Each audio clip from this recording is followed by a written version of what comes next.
Charge, ready for the fight. No more hearts and steadfast pride. Detroit spirit, we wear it white. Feel the drive, hear the crowds embrace. Locked on Detroit Lions will rise. With a heart full of dreams and the fire in our eyes. From the past to the future, we'll claim our own. In the home of the brave, we'll proudly have grown. In the city, where the roar meets the night, the Lions charge, ready for the fight. Noble hearts and steadfast pride. Detroit spirit, we wear it white. Feel the drive, hear the crowds embrace. Rocked on Detroit Lions will rise. Rocked on Detroit Lions will rise. With a heart full of dreams and the fire in our eyes. From the past to the future, we'll claim our own. In the home of the brave, we'll proudly have grown. With every game, we rise and unite. Fueling the passion, igniting the light. Through highs and lows, we'll stand as one. Our legacy, a tale that's just begun. Together we roar. Together we roar. Detroit Lions will rise.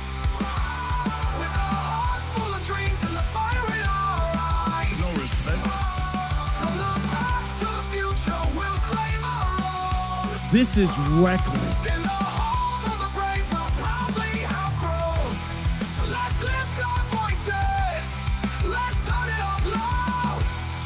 For the love of the Lions, we'll always be proud.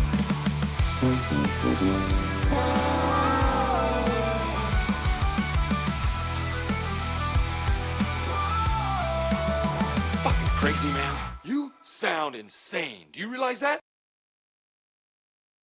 Oh, I'm going to be sounded insane, man. It is Monday morning, the Rise and Grind Morning Show. Welcome in, guys and ladies, fans of all ages, types, and sizes. It's our off season already. I know we have one more week to play, but our season has begun anew already, even though the new league year doesn't start here for a couple of months. We're going to be if I could talk, we are going to start looking into the future. What is going to be happening for these Detroit Lions, I guess is what I'm trying to say. What does the future hold for this team? I get it. We have one more week, one more team, the team that, well, a lot of us despise. Maybe one person doesn't, though. And I'm going to get that take this morning. I'm going to flush it out of Eric because we don't agree on something. So we're probably going to have a hotly contested debate on one issue this morning, and we'll see how you guys feel about it. But without further ado, man, let's just get it kicked off on this Monday morning. We're already 30 minutes late. Let's go. Let's do it. Welcome in. Pressured by Hutchinson, he goes down again.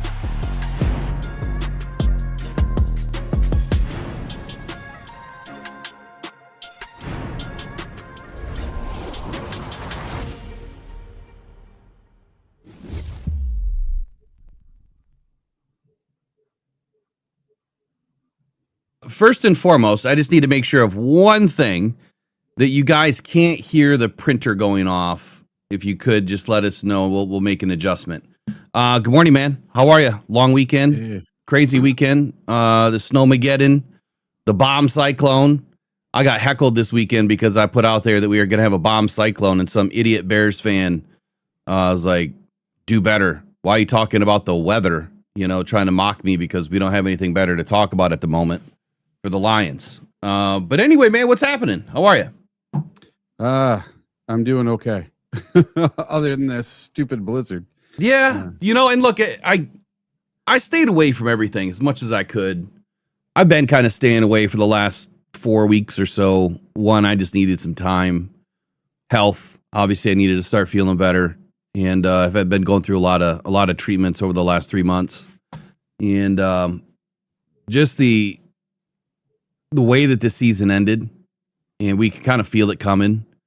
It just it puts you into a downer. You know what I mean? I've just been kind of not even angry, right? It's more disappointment, and I think that there's a lot of fans out there that are angry, hateful, and putting a lot of blame on Brad Holmes for the woulda, coulda, shouldas in the hindsight 2020 game. I hate seeing it.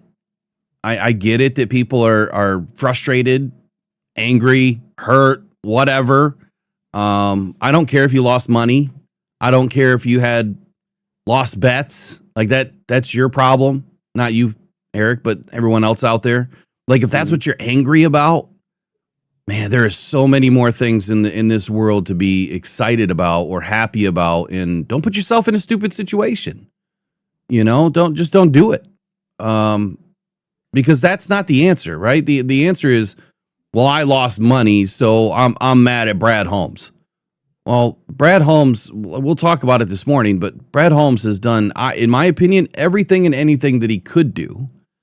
There was a name that surfaced this weekend that I spoke about last week, I think, briefly. Tyler Linderbaum, center for the Ravens. I want to talk about that this morning because I don't think a lot of fans understand how either free agency works or the trade deadline works. I think a lot of fans just don't get it. Like, and I understand where it comes from, Eric. I think it's a lot to do with people that play Madden and play fantasy football because there's so many different ways to play fantasy football. They can pretty much do whatever they want to do. If they want to force a trade, they can get a trade. If you want to build a Madden team, you can build a Madden team. And you can do anything you pretty much want to do. This is real life, right? Let's separate, like we separate Saturdays from Sundays. Let's separate reality from your fantasy because they don't align. They never will align.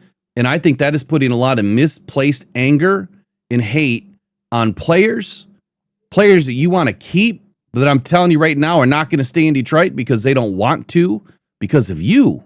Not you, Eric, but because of fans and how they're treating these players, right? These are still human beings.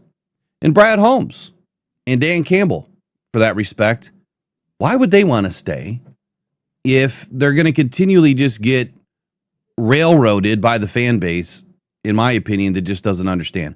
I hope that Brad and Dan are intelligent enough, which I'm pretty positive they are, to just let that shit roll off the shoulders. Because it doesn't mean anything. They're just fans that have an opinion. So with all that said, man, what's I guess what kind of has you in any sort of way towards the Lions today? Like, what's your biggest feeling? What's your biggest, I don't know, hurt, if you will, towards the team? The fans. I'm right there with you. It pisses me off to no end that they all turn into SOL fans the minute that we don't win at all. And it happened when we went 9-8. It happened when we went 12-5. It happened when we went 15-2. It happened after we won 2 playoff games and went to the NFC Championship game. It happened after we had the lead by 17 points at halftime in the NFC Championship game. SOL, SOL, SOL. And that's all I friggin' heard all week. And it's just stupid. These fans don't listen. They take whatever's been told to them by beat writers or the free press or ESPN or wherever they get their news or social media or whatnot. And then it gets shared and it gets shared some more and shared some more. And it just snowballs. And they don't get their Lions knowledge from going to games, watching the game. They only see it on TV. They don't do their own research and they don't look into things, why something is the way it is. And they just believe whatever crap is thrown their way. Let me compound that for a second. Let me walk that out. There's nothing wrong with reading articles, and I mean that's where a large that's where a large majority of information comes from, right? But there's a big difference between, well, I'm just going to say it, a Carlos Menares, who I don't even know if he writes anymore. Exactly. There's a big disparity between somebody like that and a Dave Burkett, or even Dave Burkett that sometimes can be a little wishy-washy, and a Justin Rogers. There's huge differences between the style of content, the level of intelligence. You can feel the passion, the thought process, things that are rooted a little bit more in facts. And that's what we try to do here is every time I write something, or every time I really do a good quality video, and I'm not trying to react to something, and even when I am, it's more rooted in fact, and at least trying to research, get educated before I open up my fat mouth.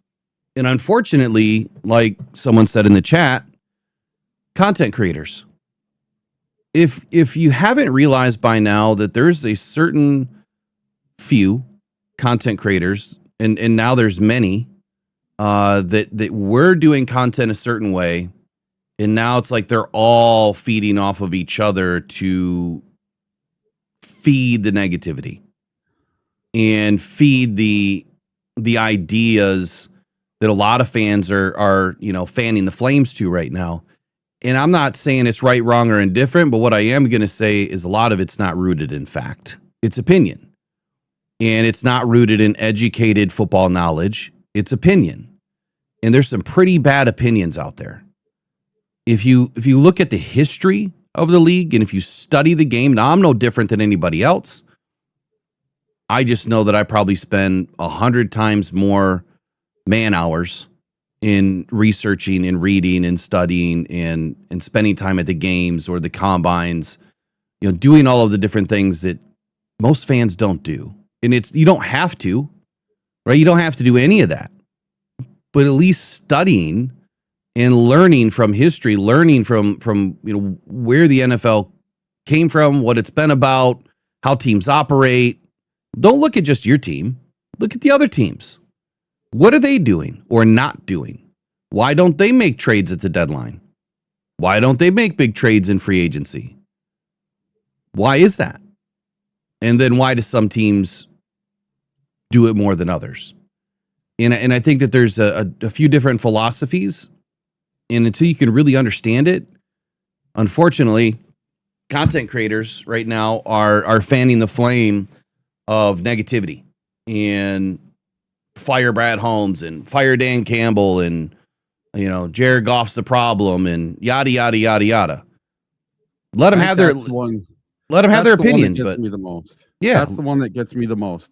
Is let's get rid of Jared Goff, a guy that just put up top 5 numbers in every single statistical category in 2025 and in 2024. And he did it in 2025 behind the worst offensive line that's ever been put together in the last few years. Yeah, the last few years anyway. Well, not really the worst, I would say, put together.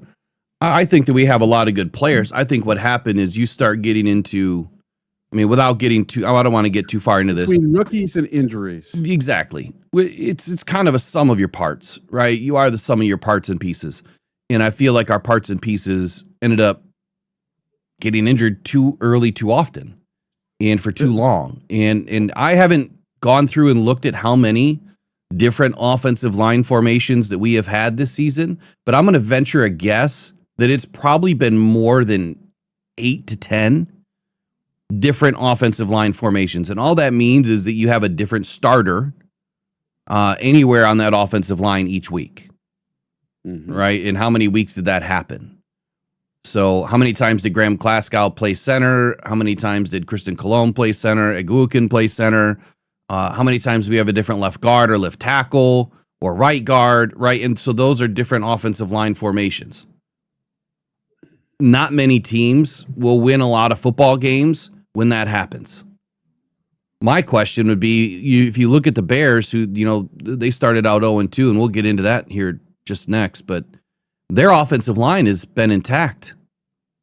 And so when you have an intact offensive line that is pretty good when they brought him in, they're going to win more games than they're not. It takes a little bit of time to get some cohesion together. And then once they're cohesive and they understand each other and they're pretty good football players, when you brought them in, sky's the limit.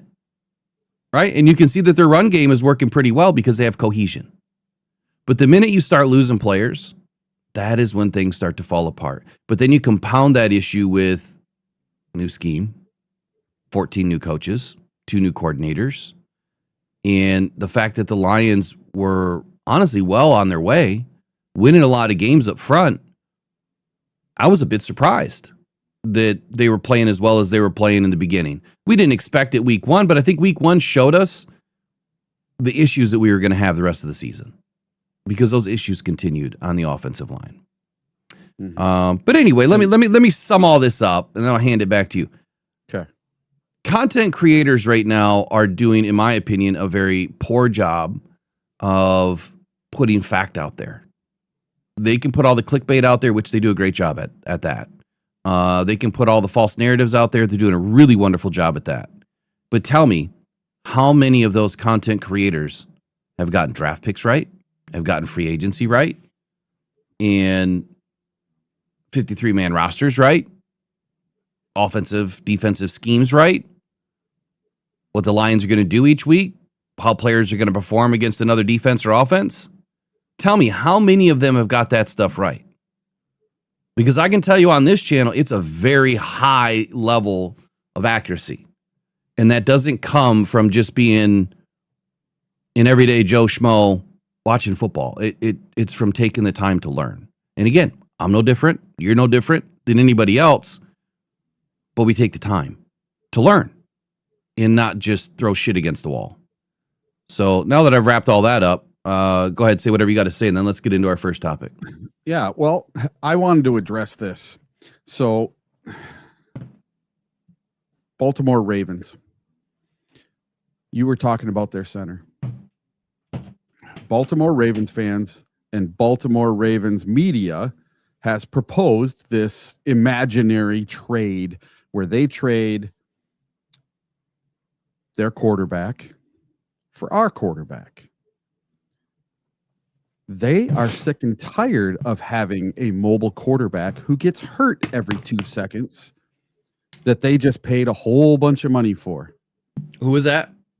From the quarterback for the Ravens, Lamar Jackson. Lamar Jackson? Their fans, they want a pocket passer. They're Yeah. sick of having a mobile quarterback who gets hurt all the time that they just paid a bunch of money for. And they're never going to get out of that contract. Well, the Lions are in the same friggin' boat. We just paid Goff all this money. There's no way we're getting rid of him.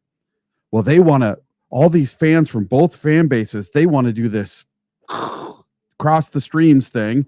And they want to send Lamar Jackson to us and send Goff to them. So they get their pocket passer and we get our mobile quarterback. It's never going to happen, ever. It just doesn't happen. It's not going to happen. That's my 2 cents. I'll throw some flames on that. Just by saying, quite simply, This is reckless. that would be reckless. And the reason why it would be reckless is because Lamar Jackson has done nothing more extravagant or different or better than Jared Goff. He won an MVP. Great. Wasn't that his first year? No, it was 2 years ago. But Goff's been to a Super Bowl. So he won the league MVP. Yeah. Right? But he didn't go to the Super Bowl. I don't think the Ravens have been at the Super Bowl under. Not with Lamar. You know, so all these people wishing for this mobile quarterback that doesn't exist. I don't want it. It was 2013, so that was definitely before. Yeah. That was definitely before Lamar Jackson. But the point that I was trying to make is that when you look at Lamar Jackson's win-loss record, I think he's somewhere around 76-30 right now. And He was 24-14 in college. The only point that I'm going to make is when you look at his playoff history, what is his playoff history tell you? Doesn't tell me that he commands. Well, how let me restate that. It doesn't tell me that he is this dominant quarterback, that he's going to go win you a Super Bowl. If he hasn't done it yet in the prime of his career, where he's had some of the best weapons, offense and defense in the last 5-6 years, what makes you think he's going to do it now? Mm-hmm. To me, it's this simple. If you want a rookie quarterback, then you can cash in playoffs for the next 2.5 to 3 seasons. Not going to happen. You would be one of the 1% that drafts a quarterback that makes it to the playoffs in their first or second year. It takes rookie quarterbacks drafted, and this is first round only, drafted in the first round, at least 2.5 years by average to make the playoffs. Lamar Jackson made the playoffs his first year. CJ Stroud was the next quarterback to do that. There's a big gap between those two players, right? How many years? 6? Yep. 6 years or something like that between the two? So that should tell you something. Just those numbers alone should tell you that it's not worth it to bring in a rookie. And besides the point, no one's going to trade for Goff right now. If you even think that you're going to be able to move off of him, who's going to trade him? Who's going to want to trade for $70 million? Now, Goff will restructure his contract this next year to make some room. Or maybe he doesn't. Maybe the Lions have said, you know what? We're going to eat it in 26. We're going to bring in whoever we can with what we got left. Maybe he doesn't. Maybe that's the plan. Maybe their plan is to pay him all that money up front so then they don't have to pay him all that money later. But if you kick the can and continually kick the can, you have to continue to pay or you're going to continue to pay at some point. Just looking at Lamar Jackson's record. So he go to the AFC Championship in 2023, lost 17-10 against the Chiefs, had multiple turnovers in the game. 34-10, he beat the rookie CJ Stroud in a playoff game in 23. 2020, divisional loss to the Bills. 17-3. 3 freaking points. 3. He put up 3 points. Come on. Let's be real here. He put up 10 points just 2 seasons ago in the AFC Championship. Before that, in 2020, he had a wild card win before going to the divisional game. They put up 20 points. Is that what I'm looking at? 20? And then in 2019, they had a divisional loss to the Titans. They lost 28-12. 12 points. And then they lost in 2018, 3 points again. So not even a touchdown. Field goal. I don't get it. I don't see the love for Lamar Jackson. I don't understand it. I would take Jared Goff every single day of the week. Mm-hmm. And I know a lot of teams would. All right, let's come back here in 17 seconds. So we're going to get into the first topic. Bears versus Packers. Which team made more sense to root for or root against? Pressured by Hutchinson, he goes down again.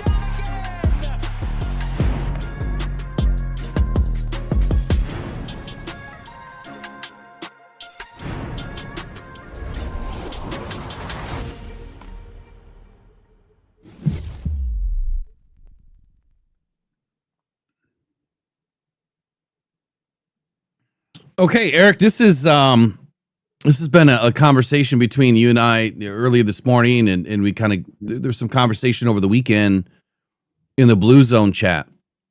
And so last week I said I'm never going to root for the Bears, quite simply for this reason. I can't stand the fact of the fallout that is about to happen, that's already happening, where it was already said before the season started that losing Ben Johnson was going to be the nail in the coffin for our team. That we weren't going to be able to do anything without Ben Johnson. and that Ben Johnson then goes to a divisional opponent to be a head coach, and everyone nicknamed him Benedict Arnold for a reason. The dude stabbed us in the back, number one. Number two, I'll never get over the fact that something didn't feel right in that Bears-Lions win where Caleb Williams held onto the ball for like 30 seconds and didn't get a playoff, and we ended up winning that game, which we needed the win, right? We needed the win to get the 1 seed. So something never felt right with that. And then it didn't feel right in the last game of that season last year against the Commanders, where Ben Johnson is calling plays that never made any sense. You're not running the ball on 3rd and 1. Instead, you're trying to throw a pass when you're on the 17-yard line, and that turns into a turnover. You're calling Jamison Williams to throw a pass. It turns into a turnover. Plays that we have never done, plays that we shouldn't have done, but it just seemed like Ben scuttled the boat.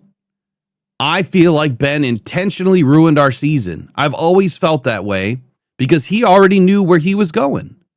And he knew that if he went to the Bears, he would have maybe some sort of an opportunity that he thought to then say, I'm going to win a championship before Dan Campbell. And if I just get out of here right now and they don't help the Lions win right now, then I'm going to go do this in Chicago. Now, that's all tinfoil hat wearing type of mentality, right? But I do believe there's something to it. I think that Ben royally screwed up, whether it was intentional or he was just intentionally stupid for calling those plays. Whatever it is, I didn't agree with it. But then this year, never once did really any of us foresee that the Bears would do anything, but they've also had a shit schedule, right? You have a 4th place schedule, and this is what I put up on Twitter over the weekend. There's a difference between winning to get in and sitting on your couch and you were just handed the NFC North. The Lions in 2023 had to go in and beat Minnesota in week 16 to win the North. The Lions in 2024 had to go in on the road already at 15-2 to beat Minnesota, or 14-2 to go beat Minnesota to win the North and to get the 1 seed. Everything is on the line. Your team is missing, 16 players to IR, I think, at that point, and the Lions had to go on the road to make it happen. They would have lost the North. They would have lost the 1 seed, and I think they would have been the 7th seed, if I'm not mistaken, last season had we not beaten, taken down Minnesota. So to me, that's the epitome of a team that is coached well, a team that can go in and win it, take it, right, from somebody else. You're winning the North. The Bears were just handed the North because the Packers lost, because the Lions lost. And again, the Lions, without an offensive line, it's in shambles, right? An entire secondary that not playing well, but also a lot of injuries, among other injuries and things that have happened this year. You can call it excuses. I call it reality. Had the Lions been healthy, it's a different story. Had the Packers been healthy, it's a different story. The Packers without Jordan Love and Micah Parsons the last couple of weeks and others, they end up losing. And it allows the Bears to take the North. So there was no way that I was ever going to root for the Packers not to win. As much as we don't like the Packers, to me, I think the Packers winning the North is a much better feeling than having to live with the bullshit Bears fans for the next year of bragging rights, listening to them talk all this trash about the Lions and how much Ben Johnson is better than Dan Campbell. Because you're not going to hear that from Packers fans as much as you are from Bears fans. The Bears haven't won anything in forever. So they're going to ride this all the way out. Now, they're going to probably get kicked out of the playoffs after week 1, but still, they're going to ride this all the way to next season, where I'm predicting right now the Bears won't even make the playoffs next year. They're going to have a huge, huge, huge drop-off in Ben Johnson's sophomore season. And I do believe that Ben Johnson is not equipped with enough versatility himself to be able to last more than 2 or 3 seasons without everybody figuring him out. Because that's what started to happen in Detroit. In the big games and against the good teams, we were figured out. They knew what we were doing. Hell, they even told us they knew what we were doing. If you don't remember, there was defenses that spoke up and they said that they knew what plays we were running. How do you let that happen? So for me, again, Eric, I think it's pretty simple. No way, no how was I ever wanting to see Ben Johnson win the NFC North and ride off with all of these bragging rights for a whole year and have to deal with that. I can deal with the Packers because they've been dominant, they've been winning. They haven't won in a while, but they've been done it. We've dealt with that for years. But the Bears, it's a different story. Vikings, I could deal with that too, but never the Bears. F the Bears. Right now, Andy Isaac is turning over in his, resting place because the Bears won the North. I feel bad. I feel terrible because of that. I feel even more terrible that we've had to deal with all these injuries. And again, it's excuses or it's reality. But now you tell us why you are rooting for the Bears. You definitely didn't grow up where I grew up. You don't run in the same circles. F the Packers forever and a day, every day, always. I don't care. I don't care that the Bears won it by default. It doesn't matter. It doesn't matter because they're going to lose in the first round of the playoffs anyway. The true Bears showed up last night. They lost 42-38. The only thing they have is a quarterback that can run around. That's it. They don't have a defense. They gave up 42 points last night. They give up 52 to us. What are they going to do on Sunday? They might give up 52 to us again on Sunday, especially if they rest their starters this weekend. I don't care that the Bears got it. I don't care that Ben Johnson got it. I don't care that they're smug. I don't care. I care about 50 years of getting picked on by Packer fans and told, oh, you're nothing because you've never been to a Super Bowl. You've never even sniffed a Super Bowl. We've got a whole bunch of them. Ha ha, nana, nana, boo boo, every single day for my entire existence. And ever since week one, all I have heard is Packer fans bragging about how they beat us week one and then they beat us on Thanksgiving. I'm sick of it. The Bears haven't beat us this year. The Packers have. So I would rather see the Bears win it than the Packers win the North. And they won it by default. They won it by other teams losing. They didn't win it by them winning out all their games. So they're going to lose in the playoffs anyway. So are the Packers. The Packers are going to back into the playoffs with 4 losses in a row. And then their 5th loss is going to be the wild card round when they have to go face the San Francisco 49ers to get put out once again by the 49ers. And I'm going to laugh my ass off the whole entire game, watching Jordan Love not get it done again. Well, that's exactly the Bears, that's exactly why I was rooting. That's why I was rooting for the Packers. They don't have anybody. Since the year 2000, the Bears have won the NFC North 4 times. That's it. The Packers have won it more than 10 times. I'm sick of the Packers winning all the time. They're like the Chiefs. They're like the Patriots. I'm sick of them. I'm sick of them always winning. It's time for them to go to the basement and be in 4th place. They've only had a 4th place finish one time since the year 2000. It's only happened once, and it's time for them to go back to the basement. And it's going to start next year because they don't have any first-round picks. Their first-round pick from this year was an absolute disaster. Micah Parsons might not start the year being able to play because he tore his ACL. And even if he is able to play at the beginning of the year, he's not going to be 100%. He's not going to be the player he was before he got hurt. It always takes a year or two to get back to where you were. Look at Hutch this year. Even from breaking his leg, he's not the player he was last year. Look at Lee McNeil. He's not the player he was last year. Not even close. So to tell me that Micah Parsons is going to be this, game wrecker coming back, it doesn't happen. The only person to ever have an ACL and come back the next year was Adrian Peterson. And for some, I don't know how he did it. He's a robot. He got 2,000 yards that year. He's the only player in NFL history to ever come back from an ACL like that, ever. And yes, it gives other players hopes that they could do it too, but I just don't see it on a consistent basis. But getting back to the Bears and the Packers, the Bears won it by default. Who cares? I would rather see Okay, them get so- it by default by so losing let's- than winning to get it. I well, no. I'd rather see. Look, I'd rather have seen the Packers win it simply because you're taking down the Bears. You had to win.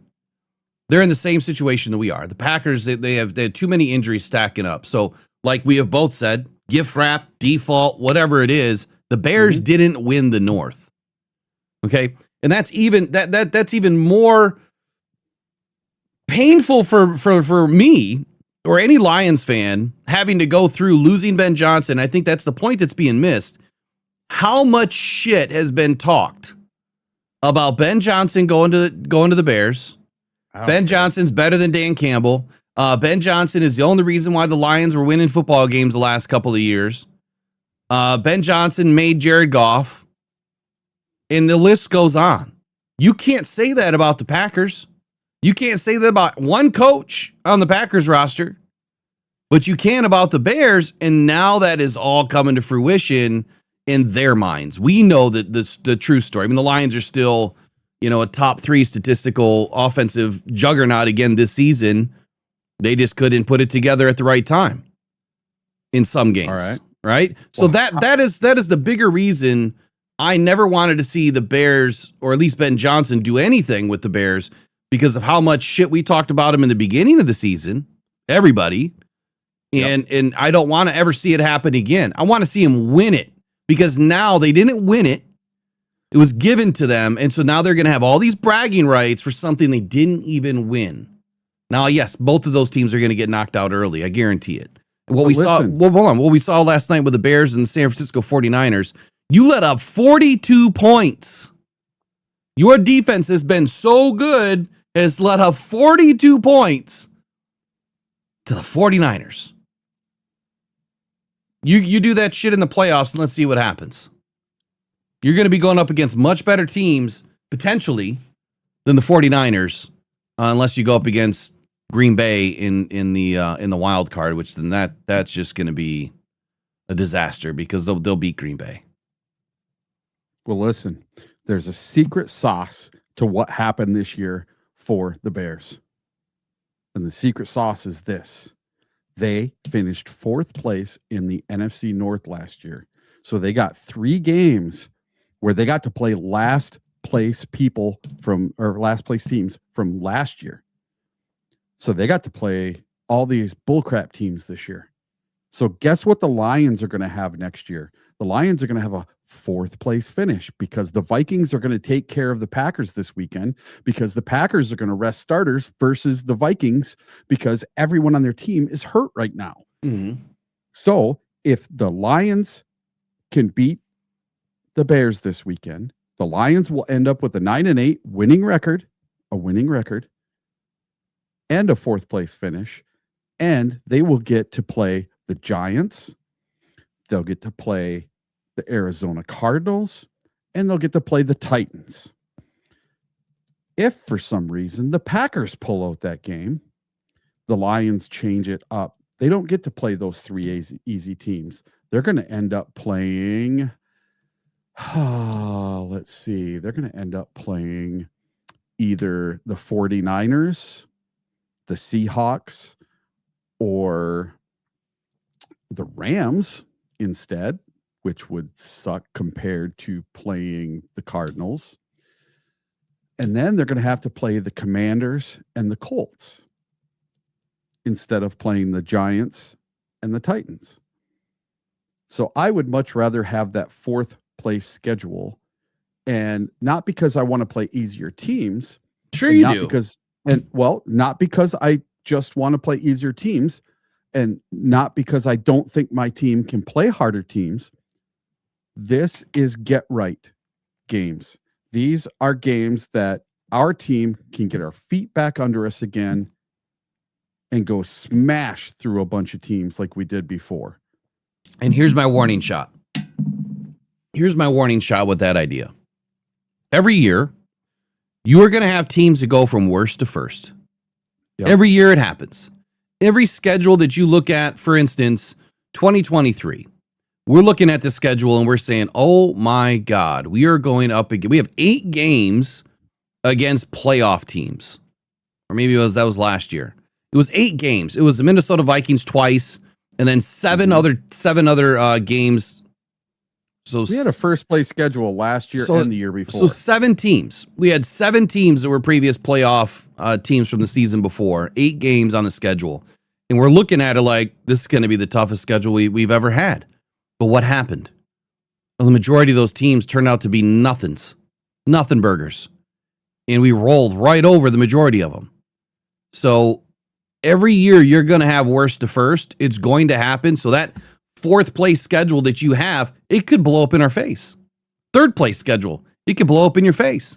Because those teams might be in a rebuild mode. And without me going and looking at the schedule, I know that 90% of the schedule is already done. Without me going in and looking at it, there's going to be some tough games. And it all depends on when we're traveling, where we're traveling, how much we're traveling, how many games we're getting screwed on by only having 4 days rest. All of that stuff weighs. If you look at what happened to us this year, 4 games in a row without that, we had a 10-day mini bye between, what was it, Thanksgiving and then Christmas? No, that can't be. Was it? No, it was after the Dallas game. It was after the Dallas game. So without that 10-day bye, we had, 3 games in 11 days? 3 and 12. 12, and then 10-day bye, and then another game, and then another game after that 4 days later? Yeah. That is asinine Our scheduling. schedule was brutal. So that doesn't help either. Not only are you hurt, injured, but now you can't even get proper rest. Believe it or not, 1 or 2 extra days matters. Right? 1 or 2 extra days matters when you're going through a schedule. It could be the difference of you not playing. It could be the difference of a concussion, right? And then being able to get in the game. It could be the difference of just bumps and bruises, man, that finally feel better. You could go from a non-participant to a limited participant, and you got 2 extra days to rest. Instead of playing on Thursday, you still have Friday and Saturday and then Sunday morning, and you could be fine. It could be a game day decision. But with our schedule this year, wasn't going to happen. So anyway, I put a poll in, Bears or Packers. You let us know in the comments below, obviously later, and in the chat right now. Were you rooting for the Bears, against the Bears, rooting for the Packers, against the Packers? Which team hurts more by winning the North? I'm going for the Packers. I feel like that team would have been much less by ways of shots being fired back and forth. The Bears, it just hurts different because the sellout that Ben Johnson is, the storylines about Caleb Williams and everything else. I don't care about like my predictions being wrong. It's the fact of how they won it, sitting on the gosh damn couch, winning the NFC North and not up against somebody. That's a good thing. They didn't even get to celebrate their win. But you know when they're going to celebrate it, Eric? Week 18 against the Lions. That is when they're going to raise their banner. They're going to have their celebration. Week 18 against the Lions. That's when they're going to do it. So you let us know in the comments below. We'll be right back in 17 seconds with our next topic. Pressured by Hutchinson, he goes down again.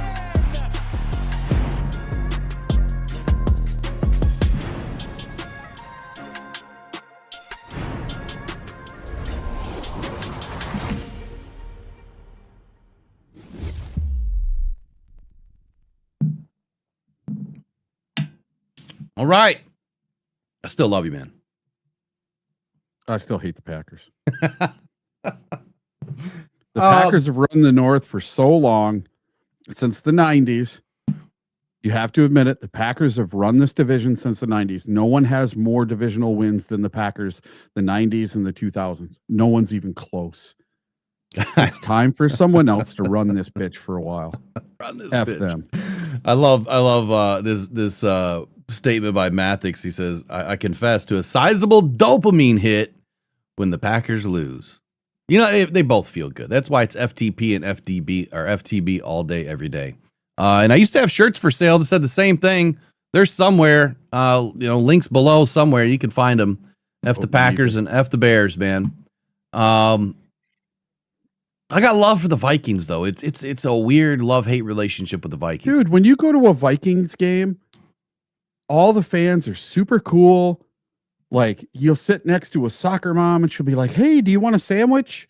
And it's like, what the hell? You're here to root against my team. Oh no, no. Would you like a sandwich?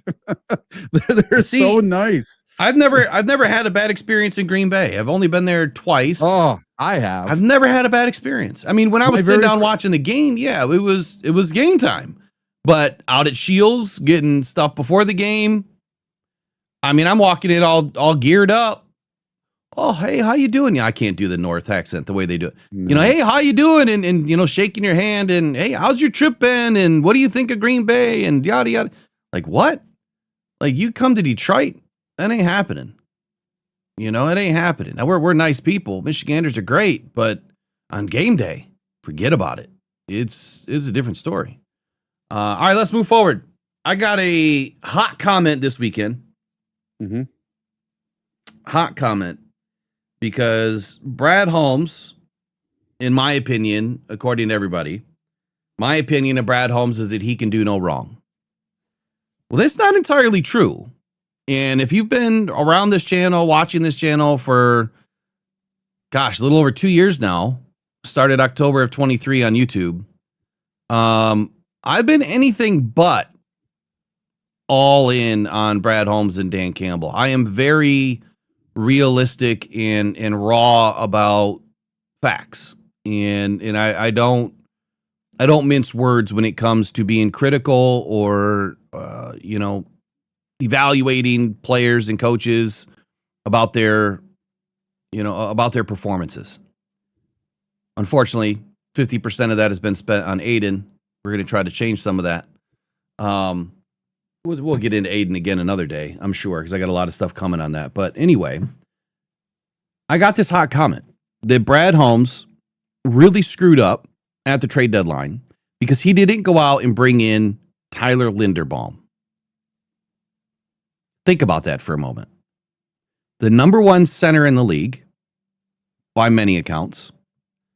The Ravens, you know, they said the Ravens were not a great team. I forget the whole comment. I should have brought it in. Essentially what the comment said is that the Ravens were like falling apart. We're not a good team, trash heap, something that there's no reason why the Lions couldn't have went out and traded for Tyler Linderbaum. And I'm thinking, are you nuts? Like, just think about that. Look how early that is, November 4th, right? Look how early that is in the season. And if you go back and look at the Ravens schedule, I think they were 3-5 at that time. 3-5 or 4-5 or 3-6 and 4-6, something in that neighborhood, right? Mm-hmm. They were upside down, but what did they do right after the trade deadline? And up to the trade deadline, they won 2 games in a row. And then I think they won 2 more games right after the trade deadline. And right now they're in the hunt to win their division. Yeah. Winner take all. So think about it. Number one, why the hell would the Ravens trade the number one center in the league, a guy that they drafted, because you felt that they were having a bad season? Just because you're having a bad season doesn't mean that you get rid of a generational center. Yeah, you're going to have to pay the dude. So what? They'll figure out a way to pay the dude. But there is no reason that the Ravens would ever trade Linderbaum to the Lions. And to say that Brad Holmes failed because he didn't bring Linderbaum in, that's the most asinine thing I've ever heard. I could keep on going with it, but I'll make it this simple. Linderbaum is more than just a trade, okay? You now have to pay that dude probably $25 million a year on at least a 3-year deal to bring him in. If you think that you're going to, and here's why. Number one, if you were to trade for somebody like that, if you go look at recent history, that would have been a first and a second round pick minimum. Some even have taken 2 first round picks to trade for a number one center. There's history over the past few years. I'll bring this up here in just a second. I've got some stats on it.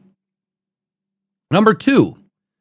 So you trade for him. Let's say you give up just a first and a second. You stole him, right? You got a first and a second, traded for Tyler Linderbaum. He's on a rookie deal, so that's cheap right now.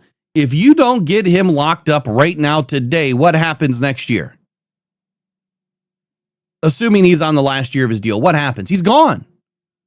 You're going to trade a first and a second round pick for half a season? You must be out your damn mind. So now you have to pay the guy. You have to pay him $25 million a year and give up a first and a second. Because if you think that you're bringing some guy in for a little bit of a rental for that much in draft capital, I'm sorry, you don't know football. You don't know football. You don't understand trades. You don't understand the trade deadline. You don't get it. Because that's not how it works. And if your team did that, then that would be the biggest failure of Brad Holmes ever. By bringing in a guy and trading that much draft capital away and not locking him up for the future. So the third thing, where are you going to fit that contract? Where are you going to fit $25 million when you don't even have that kind of money right now? You have to renegotiate Jared Goff's contract for next season just to be able to have enough draft or enough salary cap to be able to do the things that you need to do. Like make a decision on Jahmyr Gibbs and Jack Campbell. I don't think that's much of a decision. Those guys are pretty much locked in, right? Am I right or wrong on that, Eric? What do you think? Locked in? Well, the trade worked in Madden. But yeah. But I'm saying for Jahmyr Gibbs and Jack, they're locked in, right? They're not going anywhere. No, they're not going to. So there's $40 million right there. The Lions don't have to make a decision on any of those guys this year. You don't have to. Option on both of them. No worries until next year. But that's not going to down the road. But that's not going to happen. And you know sure that's well, they'll pick up the fifth, but I'm telling you right now, that's not going to happen. And they'll pick up both fifths, and it's going to be just like JMO. They signed JMO. Yeah, but they're going to pick up the fifth first. Same with Aiden. Correct. And then they signed Aiden. They're not time. They're not going to let it go the next year. No, is what I'm saying. They're going to sign him next year, and the reason why is they're going to save money. So I don't want to go down that route right now, but that's exactly what's going to happen. You can pick up the fifth, but that doesn't mean you're not getting the contract done. If it doesn't happen right away, that's because there's more negotiations going on. But they're going to get those guys signed next year at some point, whether it's in the beginning of the year or at the end of the season or at the trade deadline like Brad has been doing. Something's going to happen. So they did Hutch halfway through the year. So I'm guessing one of them will be in the offseason. One will be halfway through the season, kind of like this year. Yeah. So the thing for me is you have bigger decisions to make. So if you would have brought in Tyler Linderbaum, then you have to figure out who you're losing, right? Because I just got to be fully transparent. The Lions have at least seven max contracts on their roster right now. 7. And you have at least 4 more that need to get signed this year. Brian Branch is coming from injury this next season into his last year of his contract. What are you going to do? I highly doubt his agent is going to be okay with saying, okay, well, we'll just sign a 1 year add-on to see what happens to Brian next year. Okay, so you kick the can for a year. Great. You're going to have to do it next year, and this can be more expensive. So either you're going to trust that Brian Branch is going to be able to come back and be healthy, which I think that's a stupid decision. You can't pay Brian right now. But before I get lost in the sauce, you have Brian Branch, Jack Campbell, Jahmyr Gibbs, Sam Laporta at a minimum that have to get paid where a decision has to be made. And bringing in Tyler Linderbaum not only screws you up for numbers, because that extension is going to hit right now, but then you're going to give away your first and your second draft pick at a minimum. So I'm sorry, I don't agree. These fans go out there and they say, Brad made this giant mistake because he didn't go out and secure the offensive line. No, I think they did a great job with the offensive line. Just the injuries didn't help. But you can't tell me that you're just going to be able to go out and sign these players, even if Linderbaum was available, and I am almost 99.9% sure he wasn't. The guys have to be available. How many times has Brad Holmes told you that? When it comes to the edge position or any other position, they have to be available. Teams want to be able to move off of these guys. There's a reason why teams are not trading for a bunch of players. Now, the last year or so, we've had a record number of in-season trades. Record. It's not normal. If you go back even 2, 3, 4 seasons, not this many. I think we had 22 in-season trades this year. Go back to 2, 3 seasons before that, 8, 9, 10, 12. It's not many. Not every team is trading. And not every team that's winning games is trading. Some of the teams that aren't even winning games are trading. So it's not normal. But what's also not normal is to think that these players are available. Flip it. Was Aiden Hutchinson available at the trade deadline? Was Frank Ragnow available at the trade deadline 3 seasons ago? Was Penei Sewell available at the trade deadline this year? What do you think, Eric? You think any of those players are available? I think too many people are playing Madden. Yep. It just, you know, it doesn't work that way. Go to Spotrac and see if it works. It doesn't work. Good luck. There are rules and regulations to how these general managers are allowed to do stuff. Just because you see Howie Roseman doing things you think that are possible does not mean it's always possible. Just like Jerry Jones making all the moves that he's made in the past. How many times has his team shit the bed because they have nobody left? Well, I guess to expand upon that, you just kind of hit the nail, right? There are rules, regulations, stipulations, contracts that are in the way. So not every player has a trade clause, right? Not every player is available to be traded. In most cases, players won't be traded to interdivisional teams. Not to say the Linderbaum was a problem there, because he wasn't. But a lot of players can't be traded because their contracts say they can't. Yeah. Or they have the rights of where they want to go. They have to agree to the trade. Again, not saying that's in place for Linderbaum. I'm just making the blanket statement. To what Eric is saying here is not every team player has the ability to trade or move a player or go out and trade for a player, because that's not how the NFL works. Rules, regulations, stipulations, and contracts are always in the way. Here's one for you.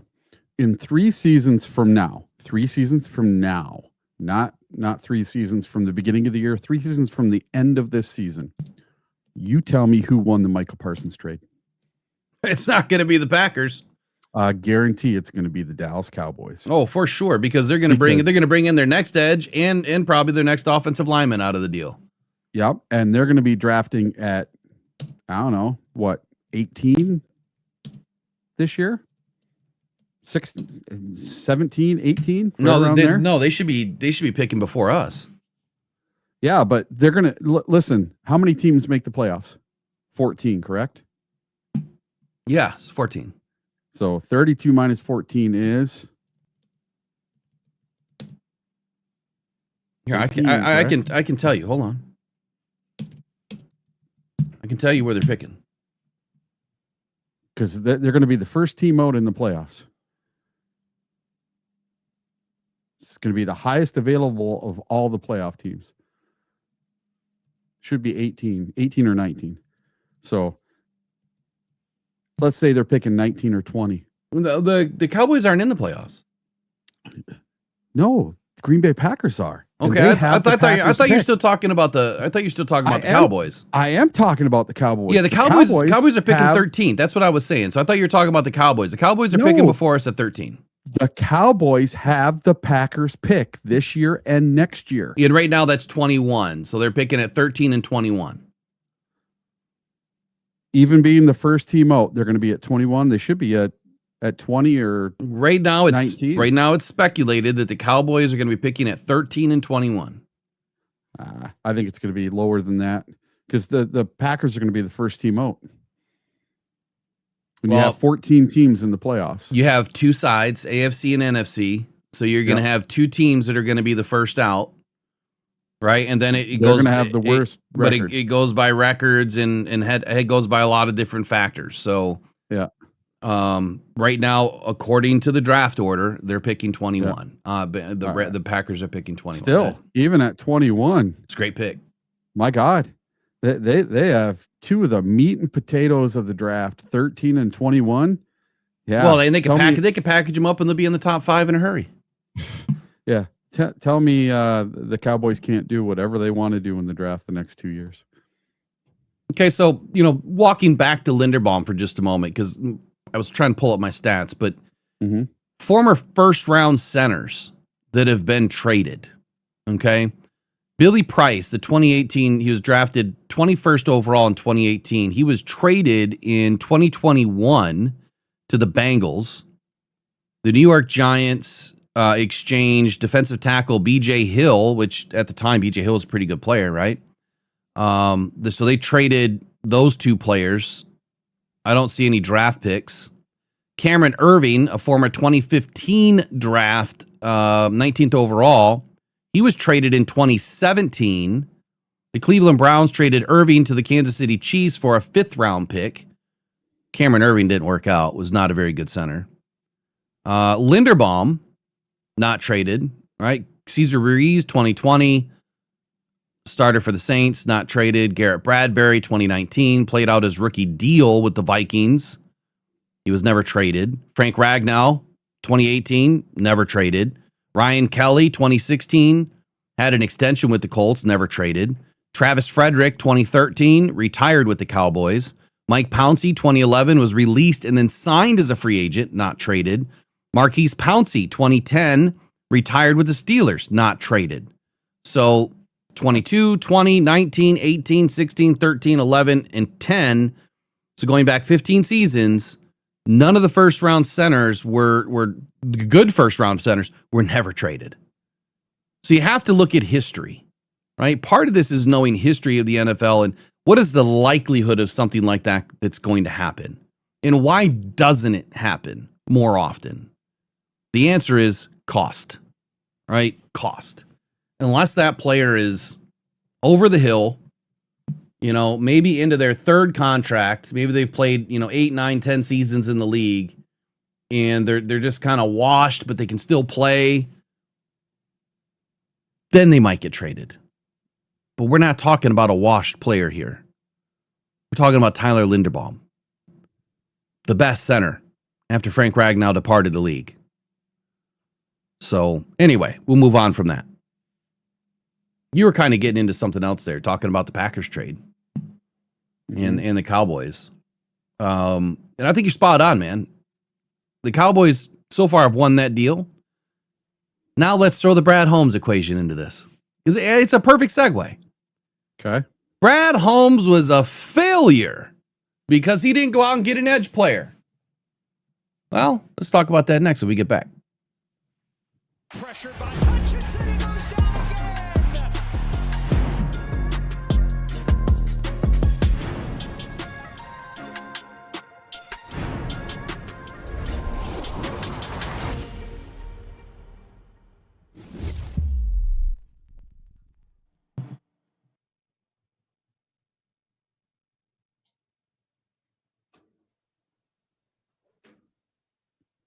Okay, so Brad Holmes is a failure because he didn't go out and get an edge player at the trade deadline. He didn't go out and get an edge in free agency. He didn't draft an edge early in the 2025 NFL draft. So for those 3 reasons, the Lions lost the season because we didn't bring in an edge player.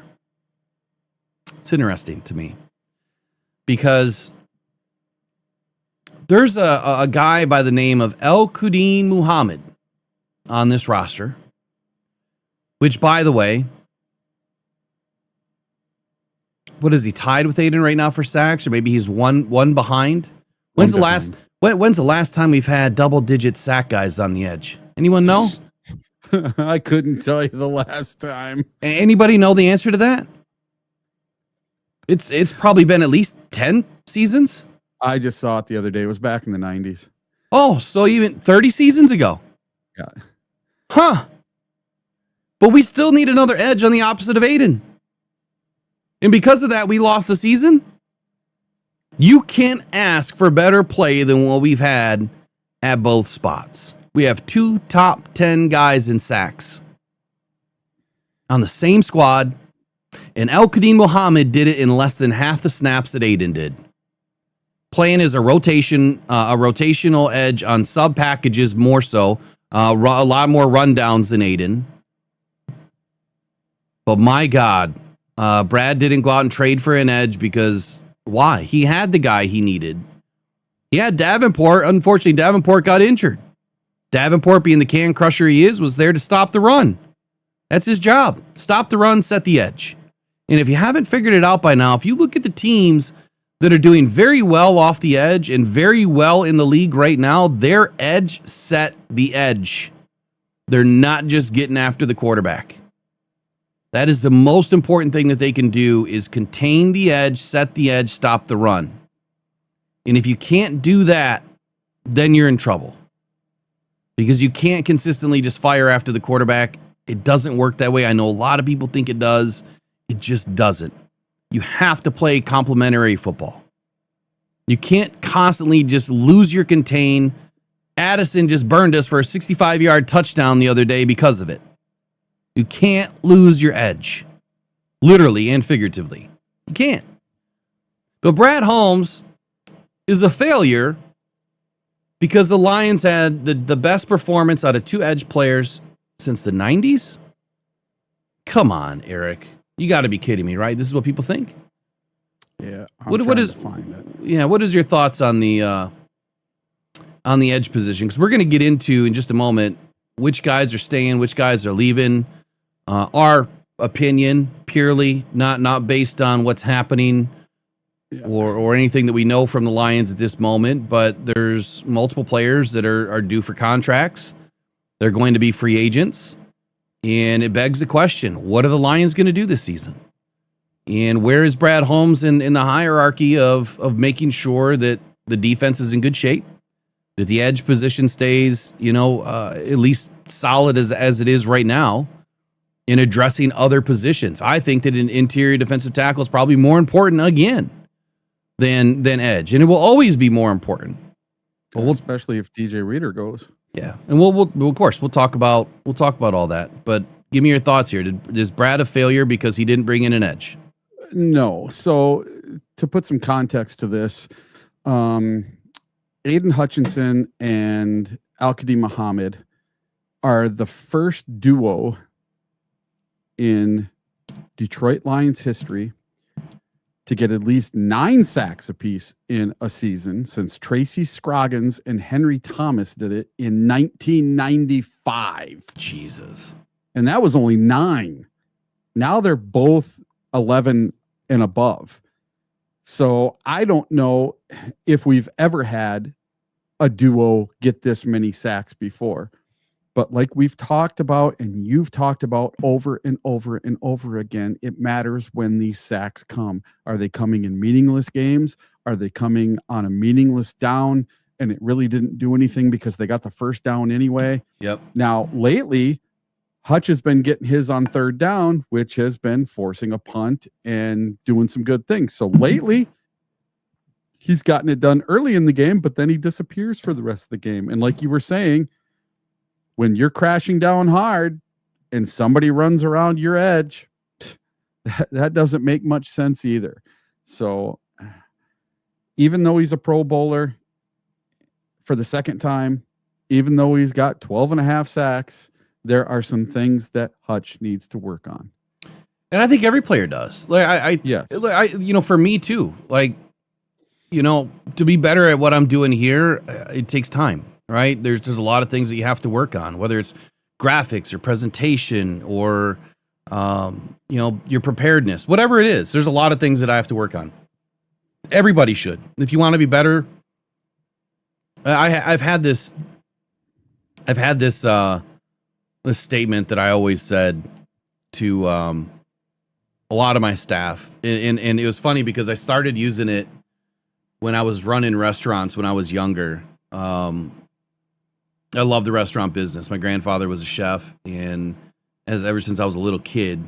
He was always teaching me how to cook. That's why I can make amazing food today. But I spent a lot of time in restaurants. Even when I was a CEO of a company, right, for the family, I still worked in restaurants because I love food. I love the environment. I loved fine dining. So I still did it. And I learned a ton. I mean, ran restaurants, had a great time doing it. And so I came up with this idea because I kept seeing, the line cooks and wait staff just kind of sitting around, right? When it's slow, not much going on. And I said, you know what? If you got time to lean, you got time to clean. And they kind of look at you sideways like, what the hell are you talking about? Look, there's something that needs to be cleaned. It's a restaurant, right? At any moment, the steak could come in and you're in trouble because you forgot to do something. You forgot to put ice on the fish, whatever. Or you happen to have, fish on top of beef or whatever that, the fridge is not stacked right. You got time to lean, you got time to clean. But yeah, then I took that a step further. If you got time to lean, right, then you can be better at what you do. You can get more educated. You can learn something. You can come work with me and I can teach you, something that I'm good at. Or you can go, work with the general manager in the front, the front of the building and go ask them to teach you something. You can go work with a bartender and ask them to teach you something. And I implemented that in every position that I was in, whether it was a restaurant or not. That if you've got downtime, get better. Get better at what you're doing. Same thing applies to this. When you have downtime and you've got, this off season, you better spend that off season doing the things that you're not good at. Don't do the things that you're good at, right? You want to maintain those, but do the things that you're not good at. And so we need to see Aiden take the next step. But the biggest question, Eric, is El-Kadim Muhammad, does he deserve to come back? Before I get to that, I just noticed that there was a super chat that I missed. I just saw it pop up. From Robbie. I still don't see it. Popped up. Here it is. Hold on. So pause for just a second. Robbie says, I don't understand how fans don't understand our defense is designed. They are forcing teams into second and long and third and long, forcing a passing situation. I agree with that. I mean, that's how our defense is supposed to be designed, right? You want to shut down the run, but what happens? So thank you for the $5, Rob. Really appreciate you, man. Appreciate the donation and all the time you spend jumping in on the phone with us. Our problem, our Achilles heel this year has been our secondary, right? Injured often, way too much. So you put them into second and third and long, and then they're passing on us, and we can't stop a bloody nose. So the defensive line is doing their job, but the back end was not. But when the back end has been healthy and the back end has, been able to stay sticky, and the defensive front wasn't doing their job. They're not. I mean, Aiden sacked the other day, 4.78 seconds or something like that. Come on. 4.78 sack or 5.8 seconds. That's eternity and then some in the league. I mean, could you imagine almost 5 seconds of time back there? That's a ton. And the quarterback didn't even move. Now, El-Kadim had a sack too that was right around 4 seconds. Still way too long. And in that same game against the Vikings, both of their ends, Dallas Turner and Van Ginkel, outside linebackers, they sacked Jared Goff in 2.8 seconds. Or is it 2.4? It's either 2.4 or 2.8. Both at the same time, very quick. That's the difference. When you can get to the quarterback quickly, that's the difference. But it takes setting it up, right? You got to set up your opponent before you can utilize the same move. They both utilize the same move on the same play, but they were setting us up the entire time. So without getting too lost here, is Brad Holmes a failure for not bringing in an edge? And here's what I'm going to say. I warned everybody for the last 2 seasons, or however long I've been doing this, where everyone is saying we need an edge. We need to trade for an edge. We need to get the most expensive edge. Crosby, Garrett, Parsons, you name it. Blah, blah, blah, blah, blah. And I said, okay, when that happens, if that happens, and you give up multiple first round picks, and you give up 30, 35, 40 million a year, and that player gets injured, then what? If you believe we are one player away, and then that player is gone, then what? What's your next excuse going to be? Because if we haven't figured it out yet, the Lions were fine on edge production-wise. Not everything they did was great, but production-wise, best production we've seen in a long time combined, which again is something that I predicted, that Aiden wouldn't need 20 sacks or 15 sacks. No, he'll probably have closer to 12, but you're going to get the same amount on the other side. You're going to get 3 or 4 from each linebacker. You're going to get 2 or 3 on the back end in the secondary. It's going to be a collective unit because that's how this defense works. For whatever reason, people want to hate on me and say that I'm wrong. Go look at the stats. Go look at what we're doing. Look at how the defense operates. Because I wasn't wrong. So this year, we get the production that we're looking for, but had that been Micah Parsons, and you just gave up 2026 and 2027's first round pick and $40 million a year, what happens next? Because if you truly thought that we were one player away, then your season falls apart. Because that player is no longer there. What's going on with the Packers right now? Micah Parsons got injured. They still could have won football games, but at the same time, Jordan Love goes out. You can't be down 2 of your best players. It just doesn't work. And that's what happened.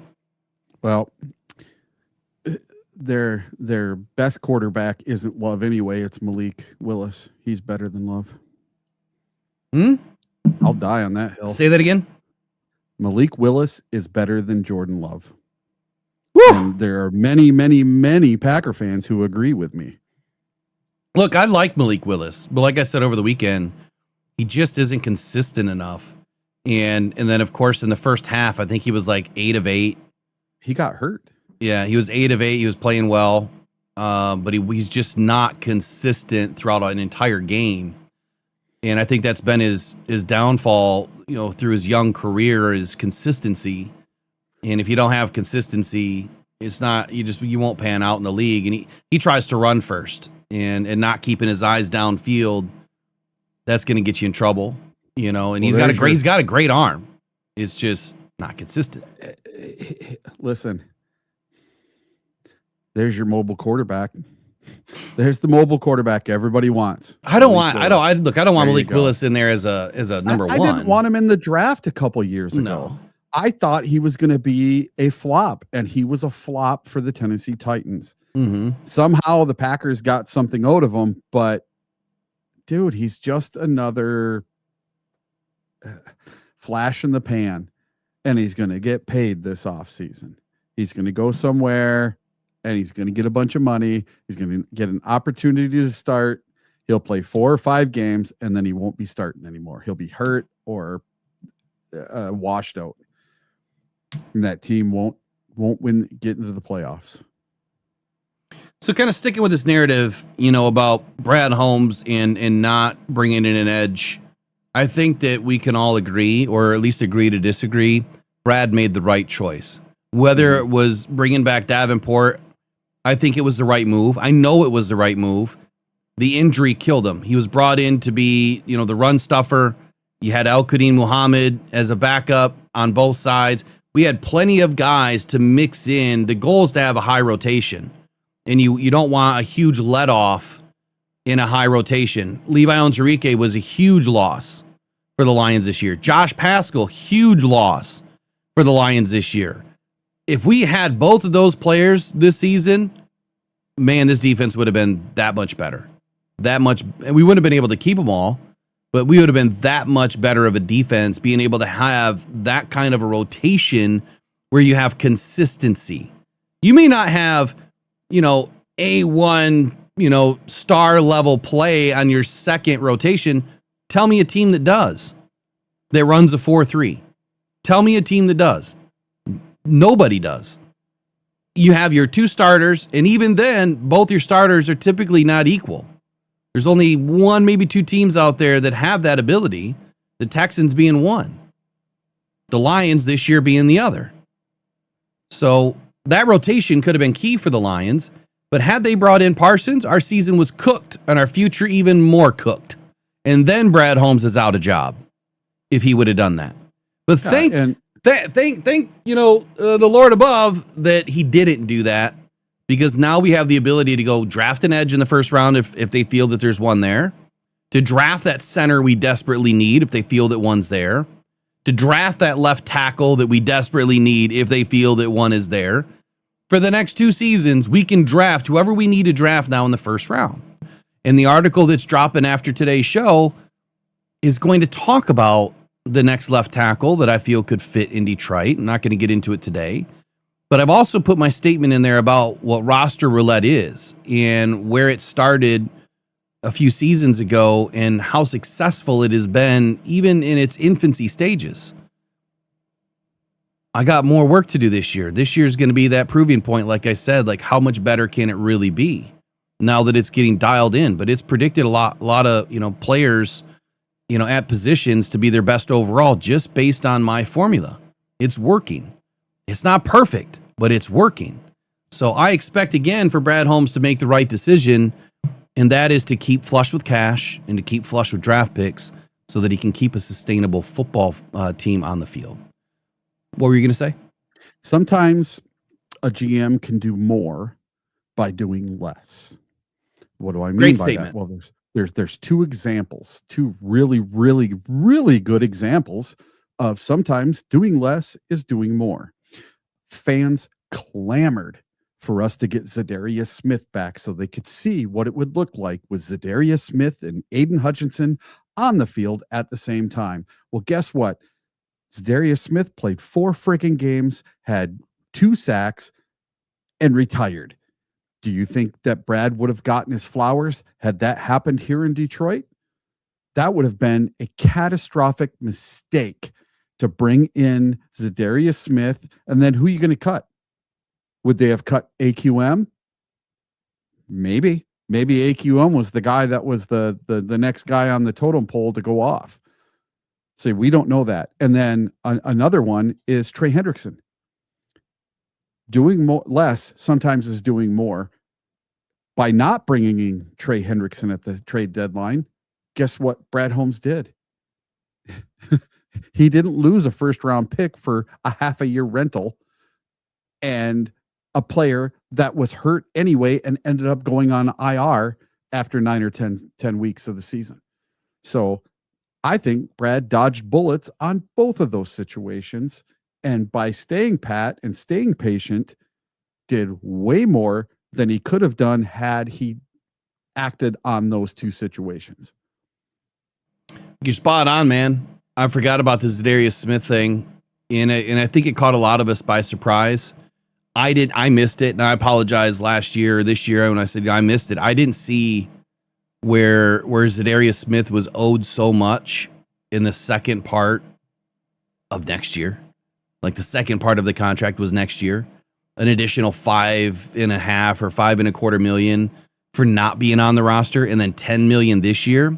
If y'all were worth, if y'all thought that Zadarius Smith was worth even $10 million this year, how are we trying to say that that AQM is not worth $8 million? Make that make sense. For those of you that wanted Zadarius Smith, the Lions were going to pay him $15.5 million for 1 season. And a third of that money was going to be the next year him retired. But we can't pay AQM even $8 million, whether that's $8 million over 2 years or $8 million per season. How does that make sense? It doesn't. AQM has had more production this year than what Zadarius Smith had last year. It doesn't make sense to me. And I guess I'll go there next. AQM. Is Brad going to make the decision to bring him back? He's 30 years old.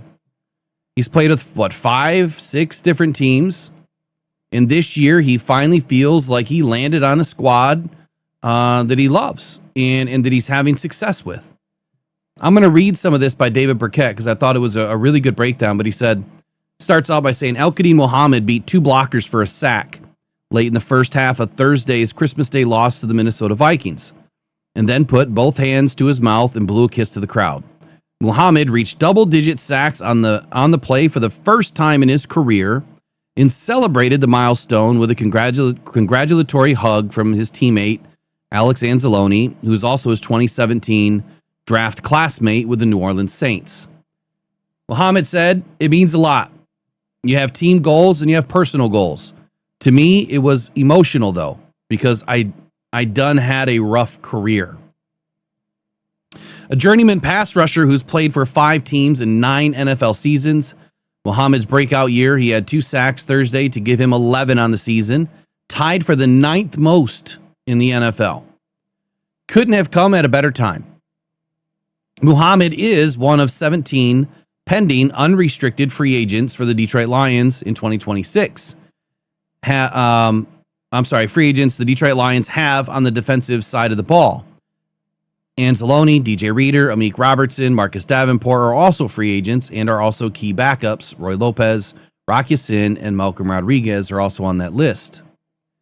It stands to reason some of those players could return in 26, but the Lions, who rank 19th in total defense and 23rd in points allowed, have a chance to reconfigure that unit. Muhammad told the Free Press last week that he has not had any dialogue with the team about an extension, but would love to return to Detroit, where he said, quote, "The team gave me an opportunity that other teams didn't. And if it wasn't for that opportunity, I wouldn't be in the position that I am in now." Muhammad is 30 years old. He probably will not break the bank in free agency, but he should land the biggest contract of his career. He's played in all 16 games, primarily as a sub-package defender, has a career-high 58 quarterback pressures, 58 as the second defensive end, playing half or less. Actually, he's played 1/3 the snaps Aiden has, and he has 58 pressures to Aiden's 80. 58 quarterback pressures, and his teammates are rooting for him to cash in. Quote, "I want him to, after this season, do his thing and kind of get his fruits from his labor this year." That was what Aiden Hutchinson said. Does that mean Aiden doesn't want him on the team? Doesn't want the competition? Or does Aiden want him to cash in and stay with the team? I don't know how to take that quote. So that's it. Will he get the biggest contract of his career? Yes. Will it break the bank for the Lions? I don't think so. And I think when you look at what the Lions have been paying players, Davenport was right around $4 million, but it was heavily incentive laden. Guys like Levi Onwuzurike, I mean, it was like vet minimum type money. What are they going to do? They're probably not going to have Alex Anzalone back next year, even though he has been our best linebacker in coverage. And he's just a couple of tackles away from 100 tackles again this season. I doubt that he comes back. And the reason why is because they're not going to pay him $10 million a year and give him a 3-year deal. So he's not going to be back. That saves $10 million a year in what if money. If Al-Qadim Muhammad were to get a 2-year, $12 million deal with 50% of it guaranteed, I'd say do it all day and pay him $6 million a year. I don't think it's going to be $8 million a year, and I don't think it's going to be $4 million a year. But I think if you were to get a 2 for $12 at 50% guaranteed, and then the rest of it's incentive laden, I think that's a good deal. Even as a sub package rotation backup, he's exactly what we want. At 40% snap rate, 50% snap rate, he's exactly what you want. And if they bring in a young pup out of the draft this year, which I'm expecting, and you have Ahmed Hassani next year, hopefully he can transcend into a really good football player, but we don't know what we don't know yet. So you have a young pup coming up already. Maybe they bring in another one earlier in the draft, first 2-3 rounds, and you have Al-Qadim Muhammad there to help him and help them, along with Aiden Hutchinson, to help everybody kind of get on the same page. I'd say it's money well invested and well earned. What do you think? I would love to have Al-Qadim Muhammad back next year. I just don't know if at $8 million that can happen. Well, I'm thinking it's 12. Yeah, you thinking he's going to be 12 million? I don't think that happens either. Well, his OT, you think it's too high? I just don't think the Lions can afford it. Well, they can afford it. They can afford it for sure, but the OTC valuation is $10.4 million. Oh, really? Per season. On Spotrac, they have him at 8.3. They have his market value at. Yeah. Now, when I do my valuations, some years I get really close. Like I've hit some, like Alex Anzalone, I hit his right on the head. a couple seasons ago. I get really close. Their valuations, both Spotrac and OTC, I have the premium version. They're not really ever close. I mean, by close, I'm not talking a million or two. Like, they've been way off, like way off, especially on some of the bigger contracts. Yeah, like Kirby. I don't remember that one. Yeah, they said like 8 million or something. I remember it was really low. And maybe it wasn't updated. But when I look at, a 30-year-old player, I'm not going to compare him to younger players. Yeah. I'm going to look at, the trend. And even if you go back, and you have to go back 5-6 years to see what a 30-year-old edge, made, that it was a top 10 in sacks, you have to kind of take that money from 5 years ago and value it at today's money. And then that gets you a lot closer. I think he's 2 for 12 and 50% guaranteed with a lot of incentives. But that's today at the end of December, Yeah, if the Lions can find a way to put him in under their cap, of course, I would love to have him back. Yeah, and it's like Davenport, like J-Rod said, he was rotational. He's not a starter. That's all we expected of Davenport. He would have been your number one, depending on who we had. No one knew Al-Qadim Muhammad was going to be who he was, so he was our number one. But he also was our number one run stuffer. Like, Davenport was really good against the run. He didn't pop off this year. No. Having a torn pec this season and last season, the triceps injury, he was contemplating retirement. So the fact that he was able to make it back and didn't get paid squat, like, that's what you have to look at.